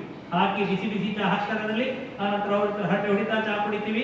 ನಿಧಾನಕ್ಕೆ ಮಾತಾಡ್ತಾ ಕುಡಿದ್ರೆ ಚಹಾಕ್ಕೆ ರುಚಿ ಇರುವುದು, ಸ್ವಲ್ಪ ಅವಸರ ಕುಡಿದ್ರೆ ರುಚಿನೂ ಇರುವುದಿಲ್ಲ, ನಾಲಿಗೆನೂ ಸುಡುತ್ತದೆ. ಹಾಗಾಗಿ ಆರಾಮ್ಸೆ ಒಂದು 10-12 ನಿಮಿಷ 15 ನಿಮಿಷ ಆಯ್ತು ಅಂತಾದ್ರೆ ಅದರಲ್ಲಿ 25,000 ಮೈಕ್ರೋ ಪ್ಲಾಸ್ಟಿಕ್ ಬಿಡ್ತದೆ. ಎಷ್ಟೇ? 25,000 ಮೈಕ್ರೋ ಪ್ಲಾಸ್ಟಿಕ್ನ ಕಣಗಳು ಸ್ವಾಹ. ಅದರ ಜೊತೆ ವ್ಯಾಕ್ಸ್ ಇದೆ, ಪ್ಲಾಸ್ಟಿಕ್ ಜೊತೆ ವ್ಯಾಕ್ಸ್ ಇದೆ, ಮೇಣ ಇದೆ, ಅದು ಕೂಡ ಸ್ವಾಹ. ಇದು ಏನು ಮಾಡುತ್ತೆ ಅಂತ ಹೇಳಿದ್ರೆ, ನಿಮಗೆ ಮೇಣದ ಸ್ವಭಾವ ಏನು ಅಂದ್ರೆ ಹಸಿವು ಕಡಿಮೆ ಮಾಡುತ್ತೆ. ಪ್ಲಾಸ್ಟಿಕ್ನ ಸ್ವಭಾವ, ಅದರಲ್ಲಿ ಡಯಾಕ್ಸಿನ್ ಅಂತ ಕೆಮಿಕಲ್ ಇದೆ. ಡಯಾಕ್ಸಿನ್ ಕೆಮಿಕಲ್ ಏನು ಮಾಡುತ್ತೆ ಅಂದ್ರೆ ಕ್ಯಾನ್ಸರ್ಗೆ ತಗೊಂಡೋಗುತ್ತೆ, ಕ್ಯಾನ್ಸರ್ ಹತ್ರ ತಗೊಂಡೋಗುವಂತ ಡೇಂಜರ್, ಖತರ್ನಾಕ್ ವಸ್ತು ಅದು. ಹಾಗೆ ಕುಡಿತಾ ಕುಡಿತಾ ಕುಡಿತಾ ಕುಡಿತಾ ವಿಷ ಕುಡಿತಾ ಇದ್ದೀವಿ. ನಮ್ಮ ಅಪ್ಪನಿಗೆ, ನಮ್ಮ ಅಮ್ಮನಿಗೆ, ನಮ್ಮ ಮನೆತನಕ್ಕೆ ನಾವು ಶಾಪ್ ಆಗಿ ಪರಿಣಮಿಸ್ತಾ ಇದ್ದೀವಿ. ಹಾಗಾಗಿ ಎಲ್ಲೇ ಪೇಪರ್ ಕಪ್ನಲ್ಲಿ ಕೊಟ್ಟರೆ ಕುಡಿಬೇಡಿ. ಖರಗ್ಪುರ IIT ಅವರು 15 ವರ್ಷಗಳ ಹಿಂದೆ ಇದನ್ನು ಹೇಳಿದ್ದಾರೆ. ನಿಮ್ಗೆ ನಾನು ಹೇಳ್ತಾ ಇದ್ದೀನಿ. ಹಾಗೆ ನೀವು ಎಲ್ಲೇ ಪ್ರವಾಸಕ್ಕೆ ಹೋಗಿ ನಿಮ್ದೇ ಒಂದು ಓನ್ ಕೆಟ್ಲರಿ ಕೊಡಿ. ಪ್ರಿನ್ಸಿಪಾಲ್ ಇರ್ಬೋದು, ಕಾರ್ಕೂನ್ ಇರ್ಬೋದು, ಸ್ಟೂಡೆಂಟ್ಸ್ ಇರ್ಬೋದು, ಕ್ಯಾಂಪಸ್ ಮುಗಿಸಿ ಹೋಗ್ಬೇಕಾದ್ರೆ ಪಾನಿಪುರಿ ಇಟ್ಕೊಂಡಿರ್ತಾರೆ. ಬಹಳ ದಿವಸ ಆಗಿದೆ ಪಾನಿಪುರಿ ಗೋಲ್ಗಪ್ಪ ತಿನ್ನೋದೇ ಅಂತ ಆ ಕಡೆಗೆ ನೋಡಿ ಒಬ್ಬರೇ ಹೋಗ್ಬಿಡ್ತೀವಿ. ಫ್ರೆಂಡ್ಸ್ ಬಂದ್ರೆ ಖರ್ಚು ಮಾಡ್ತಾರೆ. ಹೋಗಿ ಏನು ಮಾಡ್ತೀವಿ ನಾವು? ಪಾನಿಪುರಿ ಹಾಕ್ಕೊಡ್ತಾನೆ, ಅವ ಥರ್ಮಾಕೋಲ್ನಲ್ಲಿ ಹಾಕ್ಕೊಡ್ತಾನೆ, ಅದೇ ಪ್ಲಾಸ್ಟಿಕ್ನ ಹಾಕ್ಕೊಡ್ತಾನೆ. ಅದರೇ ಹಾಕ್ತಿರ್ಬೇಕು ನೀವು. ನಿಮ್ದೇ ಒಂದು ಡಬ್ಬಿ ಇಟ್ಕೊಳ್ಳಿ, ಸ್ಟೀಲ್ ಡಬ್ಬಿ, ಜೋಬಳಗಿಂದ ತೆಗಿರಿ ಅದನ್ನು ಬ್ಯಾಗಿಂದ, ಇದರಲ್ಲೇ ಹಾಕ್ಕೊಂತೀವಿ. ಹೊಟ್ಟೆಯು ನಿಮ್ಮದು, ತಟ್ಟೆಯು ನಿಮ್ಮದೇ, ಯಾಕಾಗಬಾರ್ದು ಅಲ್ವಾ? ಪಾನಿಪುರಿ ಇದೆಲ್ಲ ತಿನ್ನೋದೇ ಆರೋಗ್ಯಕ್ಕೆ ಒಳ್ಳೆಯದಲ್ಲ, ಅದು ಕಡಿಮೆ ತಿನ್ನಿ. ನಾನು ಒಂದೊಂದ್ಸಲ ತಿಂತೇನೆ. ನೀವು ಅದನ್ನು ಜಾಸ್ತಿ ತಿನ್ಲಿಕ್ಕೆ ಹೋಗಬೇಡಿ. ಮತ್ತೆ ತಿನ್ಬೇಕಾದ್ರೆ ಈ ಥರ ಸ್ಟೀಲ್ ತಟ್ಟೆಯನ್ನು ಇಟ್ಕೊಳ್ಳಿ. ಅವ್ರು ನೋಡ್ತಾನೆ ಎಲ್ಲಿಂದ ಬಂದ ಹುಚ್ಚ ಅಂತ ಅನ್ಸ್ಬೋದು ಅವನಿಗೆ. ಒಬ್ಬ ಹುಚ್ಚ ಹೇಳ್ತಿದ್ದಂತೆ, ಎಲ್ಲರಿಗೂ ಹುಚ್ಚು, ನನಗೆ ಸ್ವಲ್ಪ ಹೆಚ್ಚು ಅಂತ ಹೇಳ್ತಿದ್ದಾನೆ. ನಾವು ಆ ಬೈಕ್ ಯಾರು ಪರಿಸರಕ್ಕೋಸ್ಕರ ಅಲ್ವಾ? ಒಂದು ಒಳ್ಳೆ ಬೈಕ್ ತಗೊಂಡ್ರೆ ಒಳ್ಳೆ ಫ್ಯೂಲ್ ಎಲ್ಲಿ ಹಾಕೋದು ನಮ್ಮ ಅಪ್ಪ ಹುಡುಕ್ತಾನೆ ಇವು. ಕಲಬೆರಕಿಲ್ಲದ ಪೆಟ್ರೋಲ್ ಎಲ್ಲಿ ಸಿಗ್ತದೆ ಅಂತ ಹುಡುಕ್ತಾ ಹೋಗ್ತಾನೆ ನಮ್ಮ ಅಪ್ಪ ಅಂತ ನಾವಾದ್ರೂ ಹೋಗ್ತೀವಿ ಅಲ್ವಾ? ಈ ಶರೀರಕ್ಕೆ ಕೂಡ ಫ್ಯೂಲ್ ಒಳ್ಳೇದು ಹಾಕಬೇಕು ಬಿಡು. ಹಾಗಾಗಿ ಕಲಬೆರಕೆ ಯಾಕೆ ತಗೋಬೇಕು ನಾವು? ಇಡ್ಲಿಗೂ ಒಂದು ಪ್ಲಾಸ್ಟಿಕ್ ಹಾಕ್ತಾರೆ, ಒಬ್ಬಟ್ಟಿಗೂ ಒಂದು ಪ್ಲಾಸ್ಟಿಕ್ ಹಾಕ್ತಾರೆ, ಬಾಳೆ ಹಾಕಿದಾರಂತೆ ಒಳ್ಳೆ ಬಾಳೆ ಅಂತ ನೋಡಿದ್ರೆ ಹಸಿರು ಹಸಿರು ಕಾಣ್ತಾ ನೋಡಿದ್ರೆ ನೋಡಿದ್ರೆ ಪ್ಲಾಸ್ಟಿಕ್ ಅದು ಅರಿಯುವುದೇ ಇಲ್ಲ ಅಲ್ವಾ? ಇದೆಲ್ಲ ಬಿಸಿ ಒಗ್ಗರಣೆ ಕೆಮಿಕಲ್ ನಮಗೆ ಹೋಗ್ತದೆ ಹೊಟ್ಟೆಗೆ. ಹಾಗಾಗಿ ಇದು ಅನೇಕ ಸಮಸ್ಯೆಗಳಿಗೆ ಕಾರಣ ಆಗಿದೆ. ಇನ್ನು ಅನೇಕರು ಪ್ಲಾಸ್ಟಿಕ್ ಸುಡ್ತಾ ಇದ್ದಾರೆ, ಕಸಲ ಒಟ್ಟಿಗೆ ಹಚ್ಚಿಡ್ತಾ ಇದೆ. ರಾಷ್ಟ್ರದ್ರೋಹಕ್ಕೆ ಸಮ ಪ್ಲಾಸ್ಟಿಕ್ ಸುಡುವುದು, ಸಣ್ಣ ಕೆಲಸ ಅಲ್ಲ. ಕ್ಯಾನ್ಸರ್ ಊರಿನಲ್ಲಿ ಇವತ್ತು ಹೆಚ್ಚಾಗ್ತಾ ಇರುವಂಥದ್ದು ಪ್ಲಾಸ್ಟಿಕ್ ಸುಡ್ತಾ ಇರೋದ, ಕೆಮಿಕಲ್ ಡಯಾಕ್ಸಿನ್ ಕೆಮಿಕಲ್ ಹೊರಗೆ ಬರ್ತಾ ಇದೆ ಅದರಿಂದ. ಹಾಗಾಗಿ ಪ್ಲಾಸ್ಟಿಕ್ ಸುಡಬಾರ್ದು. ಈ ಅವೇರ್ನೆಸ್ ನಮಗೆ ಇರಬೇಕು, ಎಚ್ಚರಿಕೆ ಇರಬೇಕು. ನಮಗೆ ಮಾಡ್ಬೋದಾ ಈ ಕೆಲಸ? ಹಾಗಾಗಿ ಪರ್ಸನ್, ನನ್ನ ಜವಾಬ್ದಾರಿ, ನನ್ನ ಮನೆಯಿಂದ ಶುರು ಮಾಡಬೇಕಾಗಿದೆ. ಪ್ರೊಫೆಷನ್, ನಾನು ಎಲ್ಲಿದ್ದೀನೋ ಅಲ್ಲೇ ಅದನ್ನೇ ಪಾಲನೆ ಮಾಡೋದು. ಶಾಲೆಗೆ ಬರುವಾಗ ಪ್ಲಾಸ್ಟಿಕ್ ಬಾಟ್ಲಿ ತಗೊಂಡ್ಬಂದೆ, ಇಲ್ಲ ಮೆಟಲ್ ಬಾಟ್ಲಿ ತಗೊಂಡ್ಬನ್ನಿ, ರಿಪ್ಲೇಸ್ ಮಾಡಿ. ಸಾರ್ವಜನಿಕರಿಗೂ ಅವೇರ್ನೆಸ್ ಮಾಡಿಸಿ. ಇದನ್ನು ಶಾಲೆಯ ಒಂದು ಉಪಕ್ರಮ, ನಮ್ಮ ಹಳ್ಳಿಗಳಲ್ಲಿ ಜಾಗೃತಿ ಮೂಡ್ತೀವಿ ಎಸೆಸ್ಕೊಂಡು. ಇದನ್ನು 10 ಜನರಿಗೆ ಹೇಳ್ತೀವಿ ನಾವು. ಈ ಕೆಲಸ 3 Pಗಳಲ್ಲಿ ಮಾಡಬೇಕಾಗಿದೆ. ಪಾನಿ ಬಚಾವೋ, ಗಟ್ಟಿಯಾಗಿ ಹೇಳಿ, ಪೇಡ ಲಗಾವೋ, ಪಾಲಿಥೀನ್ ಹಟಾವೋ. ಈ ವಿಷಯವನ್ನು ಗಮನದಲ್ಲಿ ಇಟ್ಟುಕೊಳ್ಬೇಕಾಗಿದೆ. ಹಾಗಾಗಿ ಪರಿಸರದ ವಿಷಯ ಬಹಳ ಮಹತ್ವದಿದೆ. ಕೊನೆಗೆ ಒಂದು ಘಟನೆ ಹೇಳಿ ನಾನು ಮುಗಿಸ್ತೀನಿ. ಮೊನ್ನೆ NSPC ಅಂತ ಒಂದು ಕಾಂಪಿಟೇಷನ್ ಆಯಿತು. ನಿಮ್ಗೆ ಯಾರ್ಯಾರು ಮಾಹಿತಿ ಬಂತ? ನ್ಯಾಷನಲ್ ಸ್ಕೂಲ್ ಪರ್ಯಾವರಣ ಕಾಂಪಿಟೇಷನ್. ಯಾರು ಭಾಗವಹಿಸುವವರಿದ್ದೀರಾ ಇದರಲ್ಲಿ? 15,82,000 ಜನ ವಿದ್ಯಾರ್ಥಿಗಳು 125 ದೇಶದಿಂದ ಬಂದು. ನೀವು ಶಾಲೆಗೂ ಇನ್ಫಾರ್ಮೇಷನ್ ಕಳಿಸಿ ಹೇಳಿದ್ದೆ ನಾನು. ಬಂದಿಲ್ಲ ಅಂದರೆ ಏನು ಮಾಡಿದ್ದೆ? ಸ್ಕೂಲಿಗೆಲ್ಲ ಬಂದಿತ್ತು. ಯಾರು ಮಾಡಿದ್ರೆ ಕೇಳಿ ನೋಡಿ, ಅವರಿಗೆ ಒಂದು ಸರ್ಟಿಫಿಕೇಟ್ ಸಿಕ್ಕಿರ್ತದೆ. ಇರಲಿ, ಮುಂದಿನ ವರ್ಷ ಭಾಗವಹಿಸ್ಬೋದು. ಪ್ರತಿ ವರ್ಷ ಮಾಡ್ತಾ ಇದ್ದಾರೆ, ಇರಲಿ. ಹಾಗಾಗಿ ಅಮೃತಾದೇವಿ ವಿಷ್ಣುವೆ ಮಾಡಿದಂಥ ಬಲಿದಾನ, ಆ ಘಟನೆಯ ಪ್ರೇರಣೆ ನಮ್ಮ ಜೀವನದಲ್ಲಿ ಪರಿವರ್ತನೆ ತರಬೇಕು. ನಿತ್ಯ ಜೀವನದಲ್ಲಿ ಏನಾಗ್ತಾ ಇದೆ ಅಂದರೆ, ನಮ್ಮ ಮನೆಯಿಂದ ಎಸ್ದಂಥ ಕಿಟಕಿಯಿಂದ ಎಸ್ದಂಥ ಕಸ ಗಟಾರಕ್ಕೆ ಬಿದ್ದು, ವಟಾರಕ್ಕೆ ಬಿದ್ದು, ನದಿಗೆ ಹೋಗ್ಬಿಟ್ಟು, ಕೆರೆಯಿಂದ ನದಿಯಿಂದ ಕೊನೆಗೆ ಹೋಗ್ತದೆ. ಎಲ್ಲಿ ಹೋಗ್ತದೆ ಕೊನೆಗೆ ಆ ಕಸ? ಸಮುದ್ರಕ್ಕೆ ಹೋಗ್ತದೆ. ಆಕಾಶಾತ್ ಪತಿತಂ ತೋಯಂ ಯಥಾ ಗಚ್ಚತಿ ಸಾಗರಃ ಸರ್ವದೇವ ನಮಸ್ಕಾರಃ ಕೇಶವಂ ಪ್ರತಿಗಚ್ಚತಿ ಅಂತ ಶ್ಲೋಕ ಹೇಳ್ತೀವಿ. ಆಕಾಶದಿಂದ ಬಿದ್ದ ಮಳೆ ನೀರು ಹಳ್ಳ ಕೊಳ್ಳಗಳಲ್ಲಿ ತುಂಬಿ ಹೇಗೆ ಸಮುದ್ರಕ್ಕೆ ಸೇರ್ತದೋ ಹಾಗೆ ಎಲ್ಲಾ ರೀತಿಯ ಹೆಸರುಗಳನ್ನು ಕರೆದು ಒಬ್ಬನೇ ಭಗವಂತನಿಗೆ ಸೇರ್ತದೆ ಅಂತ ಹೇಳ್ತದೆ. ಹಾಗೆ ಎಲ್ಲಾ ಕಡೆ ಬಿದ್ದ ನೀರು ಕೊನೆಗೆ ಹೋಗುವುದು ಸಮುದ್ರಕ್ಕೆ. ಏನು ಮಾಡಿರ್ತೀವಿ ಸಮುದ್ರಕ್ಕೆ ತೊಂದರೆ ನಾವು ನೋಡಿ. ಮನುಷ್ಯನಿಗೆ ಆರೋಗ್ಯ ಸರಿ ಇರ್ಬೇಕಾದ್ರೆ 3 ಸಂಗತಿ ಸರಿಯಾಗಬೇಕು. ಏನೋ 3 ಸಂಗತಿ. ಉತ್ತರ ಕರ್ನಾಟಕದಲ್ಲಿ ಬಹಳ ಸುಂದರವಾಗಿ ಇದನ್ನು ಹೇಳ್ತಾರೆ. ಉತ್ತರ ಕರ್ನಾಟಕ ಯಾರಾದ್ರೂ ಇದ್ದೀರಾ ಇದರೊಳಗೆ ಕೇಳಿ? ನಿಮ್ಗೆ ಖುಷಿ ಆಗೋದು ಕೇಳಿದ್ರೆ ಕುತ್ಕೊಳ್ಳಿ ಹೇಳಿ. ಅದ 3 ಸಂಗತಿ ಸರಿಯಾಗಬೇಕಂದ್ರೆ ಮನುಷ್ಯನಿಗೆ. 1, ನಿದ್ದೆ ಚೆನ್ನಾಗಿ ಆಗಬೇಕು, ಕ್ಲಾಸ್ ರೂಮ್ ನಲ್ಲೆಲ್ಲ. 2ನೇ, ಮುದ್ದೆ ಸರಿಯಾಗಿ ಬಿಡಬೇಕು ಹೊಟ್ಟೆಗೆ, ರೊಟ್ಟಿ ಇತ್ಯಾದಿ ಆಹಾರ ಚೆನ್ನಾಗಿ ಹೋಗ್ಬೇಕು. 3ನೇ ತಿನ್ನೋದು ಸರಿಯಾಗಿ ಲದ್ದಿ ಬಿಡ್ಬೇಕು. ಸರಿಯಾಗಿ ನಿದ್ದೆ, ಮುದ್ದೆ, ಲದ್ದಿ ಸರಿಯಾದ್ರೆ ಆರೋಗ್ಯ ಅಂತ ಹೇಳ್ತಾರೆ. ನೀವು ಡಾಕ್ಟರ್ ಹತ್ರ ಹೋಗಿ ಆರಾಮಿಲ್ಲ, ಊಟ ಸರಿ ಹೇಳ್ತಾ ಇಲ್ಲ ಅಂತ ಹೇಳಿದಾಗ ಕೇಳ್ತಾರೆ, ಮೋಷನ್ ಕರೆಕ್ಟ್ ಆಗಿ ಆಗ್ತದ, ಹಸಿವೆ ಇದೆಯಾ ಅಂತೆಲ್ಲ ಮೊದಲು ಅಲ್ಲಿ ಶುರು ಮಾಡ್ತಾರೆ ಡಾಕ್ಟರ್ ಅಲ್ವಾ. ಈ 3 ಸರಿ ಇದ್ರೆ ಆರೋಗ್ಯ. ನಮ್ಮ ಸೀತಾರಾಮ ಕೆದ್ಲಾಯಪ್ಪನವರು ಹಿರಿಯರಿದ್ರು 6 ಯೋಗ್ಯವೇ ಅಂತ ಕೇಳ್ತಿದ್ರು. ಏನವರು 6 ಯೋಗ್ಯವೇ ಅಂದ್ರೆ ಕಣ್ಣು, ಕಿವಿ, ಮೂಗು, ಕೈ, ಕಾಲು, ಬಾಯಿ 6. ಇದು 6 ಯೋಗ್ಯವೇ ಅಂತ ಕೇಳ್ತಿದ್ರು. ಇದು 6 ಯೋಗ್ಯವಾಗಿದ್ರೆ ಮಾತ್ರ ಆರೋಗ್ಯ, ಹೌದಲ್ವಾ? ಹಾಗಾಗಿ ಸರಿ ಇಟ್ಕೊಳ್ಬೇಕಾದ್ರೆ ಏನು ಬಾಯಿ ಒಳಗೆ ಹಾಕಬೇಕು, ಬಾಯಿಯಿಂದ ಏನು ಹೊರಗೆ ಹಾಕಬೇಕು ಅಂತ ಒಂದು ಎಚ್ಚರಿಕೆ ಇರಬೇಕು. ಸಾಮಾಜಿಕ ಸ್ವಾಸ್ಥ್ಯವನ್ನು ಕಾಪಾಡಬೇಕು, ದೇಹದ ಸ್ವಾಸ್ಥ್ಯವನ್ನು ನಾವು ಕಾಪಾಡಬೇಕು. ಹಾಗಾಗಿ ಎಚ್ಚರಿಕೆಯಿಂದ ವ್ಯವಹಾರ ಮಾಡಲಿಕ್ಕೋಸ್ಕರ ನಾವು ವಿಚಾರ ಮಾಡಬೇಕು. ಕೊನೆಯದಾಗಿ ಒಂದು ಮಾತು, ಚೀನಾ ದೇಶದ ಹೆಸರು ಕೇಳಿದ್ರ? ಯಾರಾದ್ರೂ ಹೋದವರು ಇದ್ದೀರಾ ಅಲ್ಲಿಗೆ? ಇಲ್ಲ ಅಂತಾರೆ, ಹೋಗ್ಲೇಬೇಕಂತ ಹೇಳೋದಿಲ್ಲ ನಾನು. ಆದರೆ ಚೀನಾ ದೇಶದ ಯಾವುದೇ ವಸ್ತುಗಳನ್ನ ಖರೀದಿ ಮಾಡಬೇಡಿ. ನಮ್ಮ ದೇಶಕ್ಕೆ ತೊಂದರೆ ಕೊಡ್ತಾ ಇರೋರು. ನಮ್ಮ ದೇಶ ಆರ್ಥಿಕವಾಗಿ ಮುಂದೆ ಬರಬೇಕಾದ್ರೆ ನಮ್ಮ ದೇಶದ ವಸ್ತುಗಳನ್ನೇ, ಸ್ವದೇಶಿ ವಸ್ತುಗಳನ್ನ ಹುಡುಕಿ ಖರೀದಿ ಮಾಡಬೇಕು. ಅಮೆರಿಕಕ್ಕೂ ಚಾಲೆಂಜ್ ಮಾಡಬೇಕು ನಾವು. ನಮ್ಮ ದೇಶ ಮುಂದೆ ಬರ್ತಾ ಇದೆ. ಸಣ್ಣ ಸಣ್ಣ ವಸ್ತುಗಳು ರೈತರಿಂದ ಖರೀದಿ ಮಾಡಬೇಕು, ಹಳ್ಳಿಯವರಿಗೆ ಖರೀದಿ ಮಾಡಬೇಕು. ದೇಶ ಬಲವರ್ಧನೆ ಆಗೋದ್ರಿಂದ ನಮಗೆ ಶಕ್ತಿ ಸಿಗುತ್ತೆ. ಆ ದೇಶದಲ್ಲಿ ಒಬ್ಬ ದಾರ್ಶನಿಕ ಇದ್ದ. ಅಲ್ಲಿ ಕೋವಿಡ್ ಹಂಚಿದ್ರು ಮೊದಲಲ್ವಾ? ಕೋವಿಡ್ ಚೀನಾದಿಂದ ಬಂದಿದ್ರು, ಜಗತ್ತನ್ನ ಹಾಳು ಮಾಡಿದ್ರು. ಆದರೆ ಅದೇ ದೇಶದ ಒಬ್ಬ ಒಳ್ಳೆ ಮನುಷ್ಯ ಇದ್ದ, ಸಂತ. ಅವನ ಹೆಸರು ಕನ್ಫ್ಯೂಷಿಯಸ್. ಗಟ್ಟಿಯಾಗಿ ಹೇಳಿ. ಏನು ಕನ್ಫ್ಯೂಷನ್ ಇಲ್ಲ, ಅವನ ಹೆಸರೇ ಹಾಗೆ. ಆ ಕನ್ಫ್ಯೂಷನ್ ಹೇಳ್ತಾ ಇದ್ದ, ನಿಮ್ಮ ಗುರಿ ಒಂದು 10 ವರ್ಷದ, ಹಾಗಾದ್ರೆ ನೀವು ಒಂದು 10 ಬೀಜಗಳನ್ನ ನೆಡಿ. ನಿಮ್ಮ ಗುರಿ ಒಂದು 25 ವರ್ಷದ, ಹಾಗಾದ್ರೆ 25 ಸಸಿಗಳನ್ನ ನೆಡಿ. ನಿಮ್ಮ ಗುರಿ 108, ಎಂಬುಲೆನ್ಸ್ ಮೇಲೆ ಬರ್ದಿರ್ತಾರೆ 108, ವಾವ್ ವಾವ್ ವಾವ್ ವಾವ್ ಅಂತ ಬರ್ತಲ್ಲ. ಅರ್ಜೆಂಟ್ ಮಾಡಬೇಡಿ, ನಾನು 108 ವರ್ಷ ನೀವು ಬದುಕಬೇಕು ಅಂತ ನಿಮ್ಗೆ ಹೇಳ್ತದೆ. ಅದಕ್ಕೆ 40 ವರ್ಷಕ್ಕೆ 50 ವರ್ಷಕ್ಕೆ ಬೇಡದೆಲ್ಲ ತಿಂದು ತರಿಸ್ಕೊಳ್ತಾರೆ ಅಲ್ವಾ? ಹಾಗಾಗಿ ನಿಮ್ಮ ಗುರಿ 100 ವರ್ಷದ, ಹಾಗಾದ್ರೆ ನೀವು ಸಮಾಜದಲ್ಲಿ ಜಾಗೃತಿಯನ್ನು ಮೂಡಿಸಿ. ಅದಕ್ಕೆ ಈ ಪ್ರೀತಿ. ಹಾಗಾಗಿ ಪರ್ಸನ್, ಪ್ರೊಫೆಷನ್, ಪಬ್ಲಿಕ್ 3 ಬೀಜವನ್ನು ನೆಡಬೇಕು, ನಾವು ಗಿಡವನ್ನು ನೆಡಬೇಕು, ಜಾಗೃತಿಯನ್ನು ಮೂಡಿಸ್ಬೇಕು. ಜಾಗೃತಿ ಮೂಡಿಸ್ಬೇಕಾದ್ರೆ ನೋಡಿ ಸ್ವಾಮಿ, ನಾವಿರೋದೇ ಹೀಗಿಂದ ಹಂಗೆ ಬಿಟ್ಟರೆ ಆಗುದಿಲ್ಲ. ಬದಲಾಗಬೇಕು, ನಾವು ಬದಲುಗೊಳಿಸ್ಬೇಕು. ಬದಲಿಸ ಬನ್ನಿ ವಿಶ್ವ ಬನೆ, ಕದಲಿಸ ಬನ್ನಿ ಪೃಥ್ವಿಯನೇ ಅಲ್ವಾ? ಈ ಪ್ರಕೃತಿ ನಮ್ಮನ್ನು ಎಷ್ಟು ಚೆನ್ನಾಗಿದೆ. ನಮಸ್ತೆ ಸದಾ ವತ್ಸಲೆ ಮಾತೃಭೂಮಿ ಅಂತ ಪ್ರಾರ್ಥನೆ ಹೇಳ್ತೀವಿ ನಾವು. ಈ ತಾಯಿ ನಾನು ಎಷ್ಟು ಚೆನ್ನಾಗಿ ಬೆಳೆಸಿದ್ದೇನೆ, ಅದಕ್ಕೆ ನಾನು ಕೊಟ್ಟಿದ್ದೇನು. ಎಲ್ಲೆಂದರಲ್ಲಿ ಉಗುಳುದೆ, ಎಲ್ಲೆಂದರಲ್ಲಿ ಕಸ ಹಾಕಿದೆ, ಎಲ್ಲೆಂದರಲ್ಲಿ ಹೇಟ್ ಹಾಕಿದೆ. ಇದು ನಾವು ಕೊಡ್ತಾ ಇರೋದು, ಇದು ನಮ್ಮ ನಮಸ್ತೆ ಸದಾ ವತ್ಸಲೆ. ಇದಾಗಬಾರ್ದು ಅಂತಾದ್ರೆ ತಾಯಿಯ ಬಗ್ಗೆ ನಡ್ಕೊಳ್ಬೇಕಾದ ರೀತಿ ಹೇಗೆ?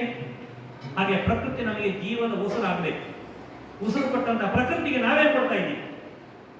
ಹಾಗಾಗಿ ಹಸಿರು ಬೆಳಿ. ಹಸಿರು ವೆಂಕಟೇಶ ಮೂರ್ತಿ ಅವರು ಹಾಡಿದೆ ಕೇಳಿದ್ರೆ, ಹಸಿರು ಹಸಿರಿನ ಹೆಸರಿಲ್ಲದವನ. ಕೇಳಿಸ್ಕೊಳ್ಳಿ ಹಾಡು, ಎಷ್ಟು ಚೆನ್ನಾಗಿದೆ ಹಾಡು. ಹಾಗೆ ಪ್ರಕೃತಿ ನಾವೇನಾದ್ರು ಕೊಡೋಣ. ನಾನು ಹೇಳಿ ಒಂದು 3 ಚಪ್ಪಳೆ ನಿಮ್ಮ ಕಡೆಯಿಂದ ಹೊಡಿಸ್ಬೇಕು ಅಂತಿದ್ದೇನೆ. ಆ ಚಪ್ಪಳೆಗೆ ಒಂದು ಲಯ ಇದೆ, ಆ ಥರನೇ ಹೊಡಿಬೇಕು. ಸ್ವಲ್ಪ 1 ನಿಮಿಷ ಎದ್ದುಕೊಳ್ಳೋಣ. ಎದ್ದು ನಿಂತ್ಕೊಳ್ಳಿ, ಬೇಡ ಖಾಲಿ ಕೂತ್ಕೊಳ್ಳಿ, ಜಾಗ ಕಡಿಮೆ ಇರೋದ್ರಿಂದ ಕೂತಲ್ಲೇ ಇದನ್ನು ಮಾಡ್ತೀನಿ. 3 ಕ್ಲಾಪ್ಗಳನ್ನು ಹೊಡಿಬೇಕು. ಅದು ಪರಿಸರ ಚಪ್ಪಾಳೆ. ಹಿಂದಿಯಲ್ಲಿ ಹೇಳ್ತೀನಿ ನಾನು.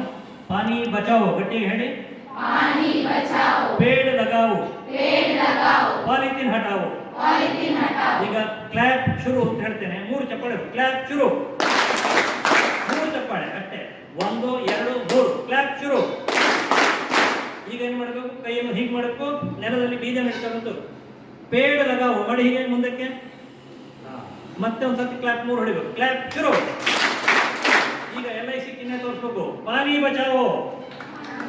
ಸಿಂಬಲ್ ಹೀಗೆ ರಕ್ಷಣೆ ಮಾಡೋದು, ಜಲ ಸಂರಕ್ಷಣೆ. ಪಾತ್ರೆ ಉಲ್ಟಾ ಹಿಡಿದಿರಲ್ಲ, ಹೀಗೆ ಏನಿದು ಪಾನಿ ಬಚಾವೋ. ಮತ್ತೆ ಕೈ ಬಿಡಿ. ಈಗ ಕ್ಲಾಪ್ ಶುರು. ಈಗ ಏನ್ ಹೇಳ್ಬೇಕು? ಪಾಲಿಥೀನ್ ಹಟಾವೋ ಅಂತ ಕೈ ಹೀಗೆ ಯಾರು ಮುಖಕ್ಕಾಗಬಾರ್ದು, ಹುಷಾರಿ. ಈ ಹಿಂಗೆ ಪ್ಲಾಸ್ಟಿಕ್ ಬೇಡ ಬೇಡ ಅಂತೇಳಿ. ಕ್ಲಾಪ್ ಶುರು. ಪಾಲಿಥೀನ್ ಹಟಾವೋ. ಅರ್ಥ ಆಯ್ತಾ? ಈ 3 P ಮೇಲೆ ನೀವು ಫೋಕಸ್ ಮಾಡಿದ್ದೇನೆ. ಇದನ್ನು ಜೀವನದ ವೃತ್ತವಾಗಿ ತಗೊಳ್ಳಿ. ಎಲ್ಲೇ ಹೋದ್ರು ನಮಗೆ ನೆನ್ಪಿಟ್ಕೊಳ್ಬೇಕು. ಪ್ರವಾಸಕ್ಕೆ ಹೋದಾಗ ನಮ್ಮದೇ ಓನ್ ಕೆಟ್ಲೇರಿ ತಗೊಂಡೋಗೋಣ. ಈ ವರ್ಷ ಕುಂಭಮೇಳ ನಡೀತಲ್ಲ, ಆ ಕುಂಭಮೇಳಕ್ಕೆ ಇಡೀ ದೇಶದಿಂದ ನಾವು ಪರಿಸರ ಕಡೆ ಬಹಳ ವಿಶೇಷ ಪ್ರಯತ್ನ ಮಾಡಿದ್ವಿ. ಏಕ್ತೈಲಿ ಏಕ್ತಾನಿಂದ ಅಭಿಯಾನ ಮಾಡಿದ್ವಿ. 30 ಲಕ್ಷ ತಟ್ಟೆ ನೋಟುಗಳನ್ನ ಕಳಿಸಿದ್ವಿ. ರಾಷ್ಟ್ರೋತ್ತಂದವರು ಕೊಟ್ಟಿದ್ರು, ಅಲ್ಲಿ ತಟ್ಟೆಗಳನ್ನು ಕಳಿಸ್ಕೊಟ್ಟಿದ್ರು. ಹಾಗಾಗಿ ಅವ್ರಿಗೊಂದು ಥ್ಯಾಂಕ್ಸ್ ಹೇಳ್ತೇನೆ ಇದೇ ವೇದಿಕೆಯಿಂದ. ಅದರ ಪರಿಣಾಮ ಇಂಪ್ಯಾಕ್ಟ್ ಏನು ಅಂತ ಹೇಳಿದ್ರೆ 40,000 ಟನ್ ಕಸ ಬೆಳೆದು ಗಂಗಾ ನದಿಯಲ್ಲಿ, ಆ ಪ್ರಯಾಗರಾಜ್ನಲ್ಲಿ ಕಡಿಮೆ ಆಯಿತು. ಆ ನೀರು ಸ್ವಚ್ಛವಾಗಿರ್ಲಿಕ್ಕೆ ಇದು ಬಹಳ ಮುಖ್ಯದ ಕಾರಣ. ಎಲ್ಲ ಅಖಾಡಗಳಿಗೆ, ಸಂತರಿಗೆ, ಪೊಲೀಸರಿಗೆ ಎಲ್ಲರಿಗೂ ಕೊಟ್ಟಿವಿ ನಾನು. ಅವರನ್ನು ಮತ್ತೆ ಮತ್ತೆ ಬಳಕೆ ಮಾಡಿದ್ರು. 3 ತಿಂಗಳು ಪೊಲೀಸ್ನವರು ಇದ್ರು. 20,000 ತಟ್ಟೆಗಳು ಅವರಿಗೋಸ್ಕರ ಕೊಟ್ಟಿದ್ವಿ. ಅನೇಕ ಕಡೆಗಳಲ್ಲಿ ಸಣ್ಣ ಸಣ್ಣ ಪ್ಲೇಟ್ ಬ್ಯಾಂಕ್ಗಳು ಮಾಡ್ತಾ ಇದ್ದಾರೆ. ಅದೇ ಮರುಬಳಕೆ ಮಾಡೋದು. ಯಾರ ಕಾರ್ಯಕ್ರಮದಿಂದ ಗೆಟ್ ಟುಗೆದರ್ ತಗೊಂಡೋಗಿ ಇನ್ನೂ ಬಳಸಿ, ಥರ್ಮೋಕೋಲ್ ಬಳಸಬೇಡಿ. ಈ ಅವೇರ್ನೆಸ್ ಶುರುವಾಗಿದೆ. ಇದಿಷ್ಟು ನಾನು ನಿಮ್ಮ ಮುಂದೆ ಹೇಳಬೇಕಾದ್ದು. ಪ್ರಕೃತಿ ಒಂದರ ಒಂದು ಮಾಧ್ಯಮ ಮಾಡಿಕೊಂಡು ನಿತ್ಯ ಜೀವನದಲ್ಲಿ ಪರಿಸರ ಅಂತ ಹೇಳೋ ವಿಷಯವನ್ನು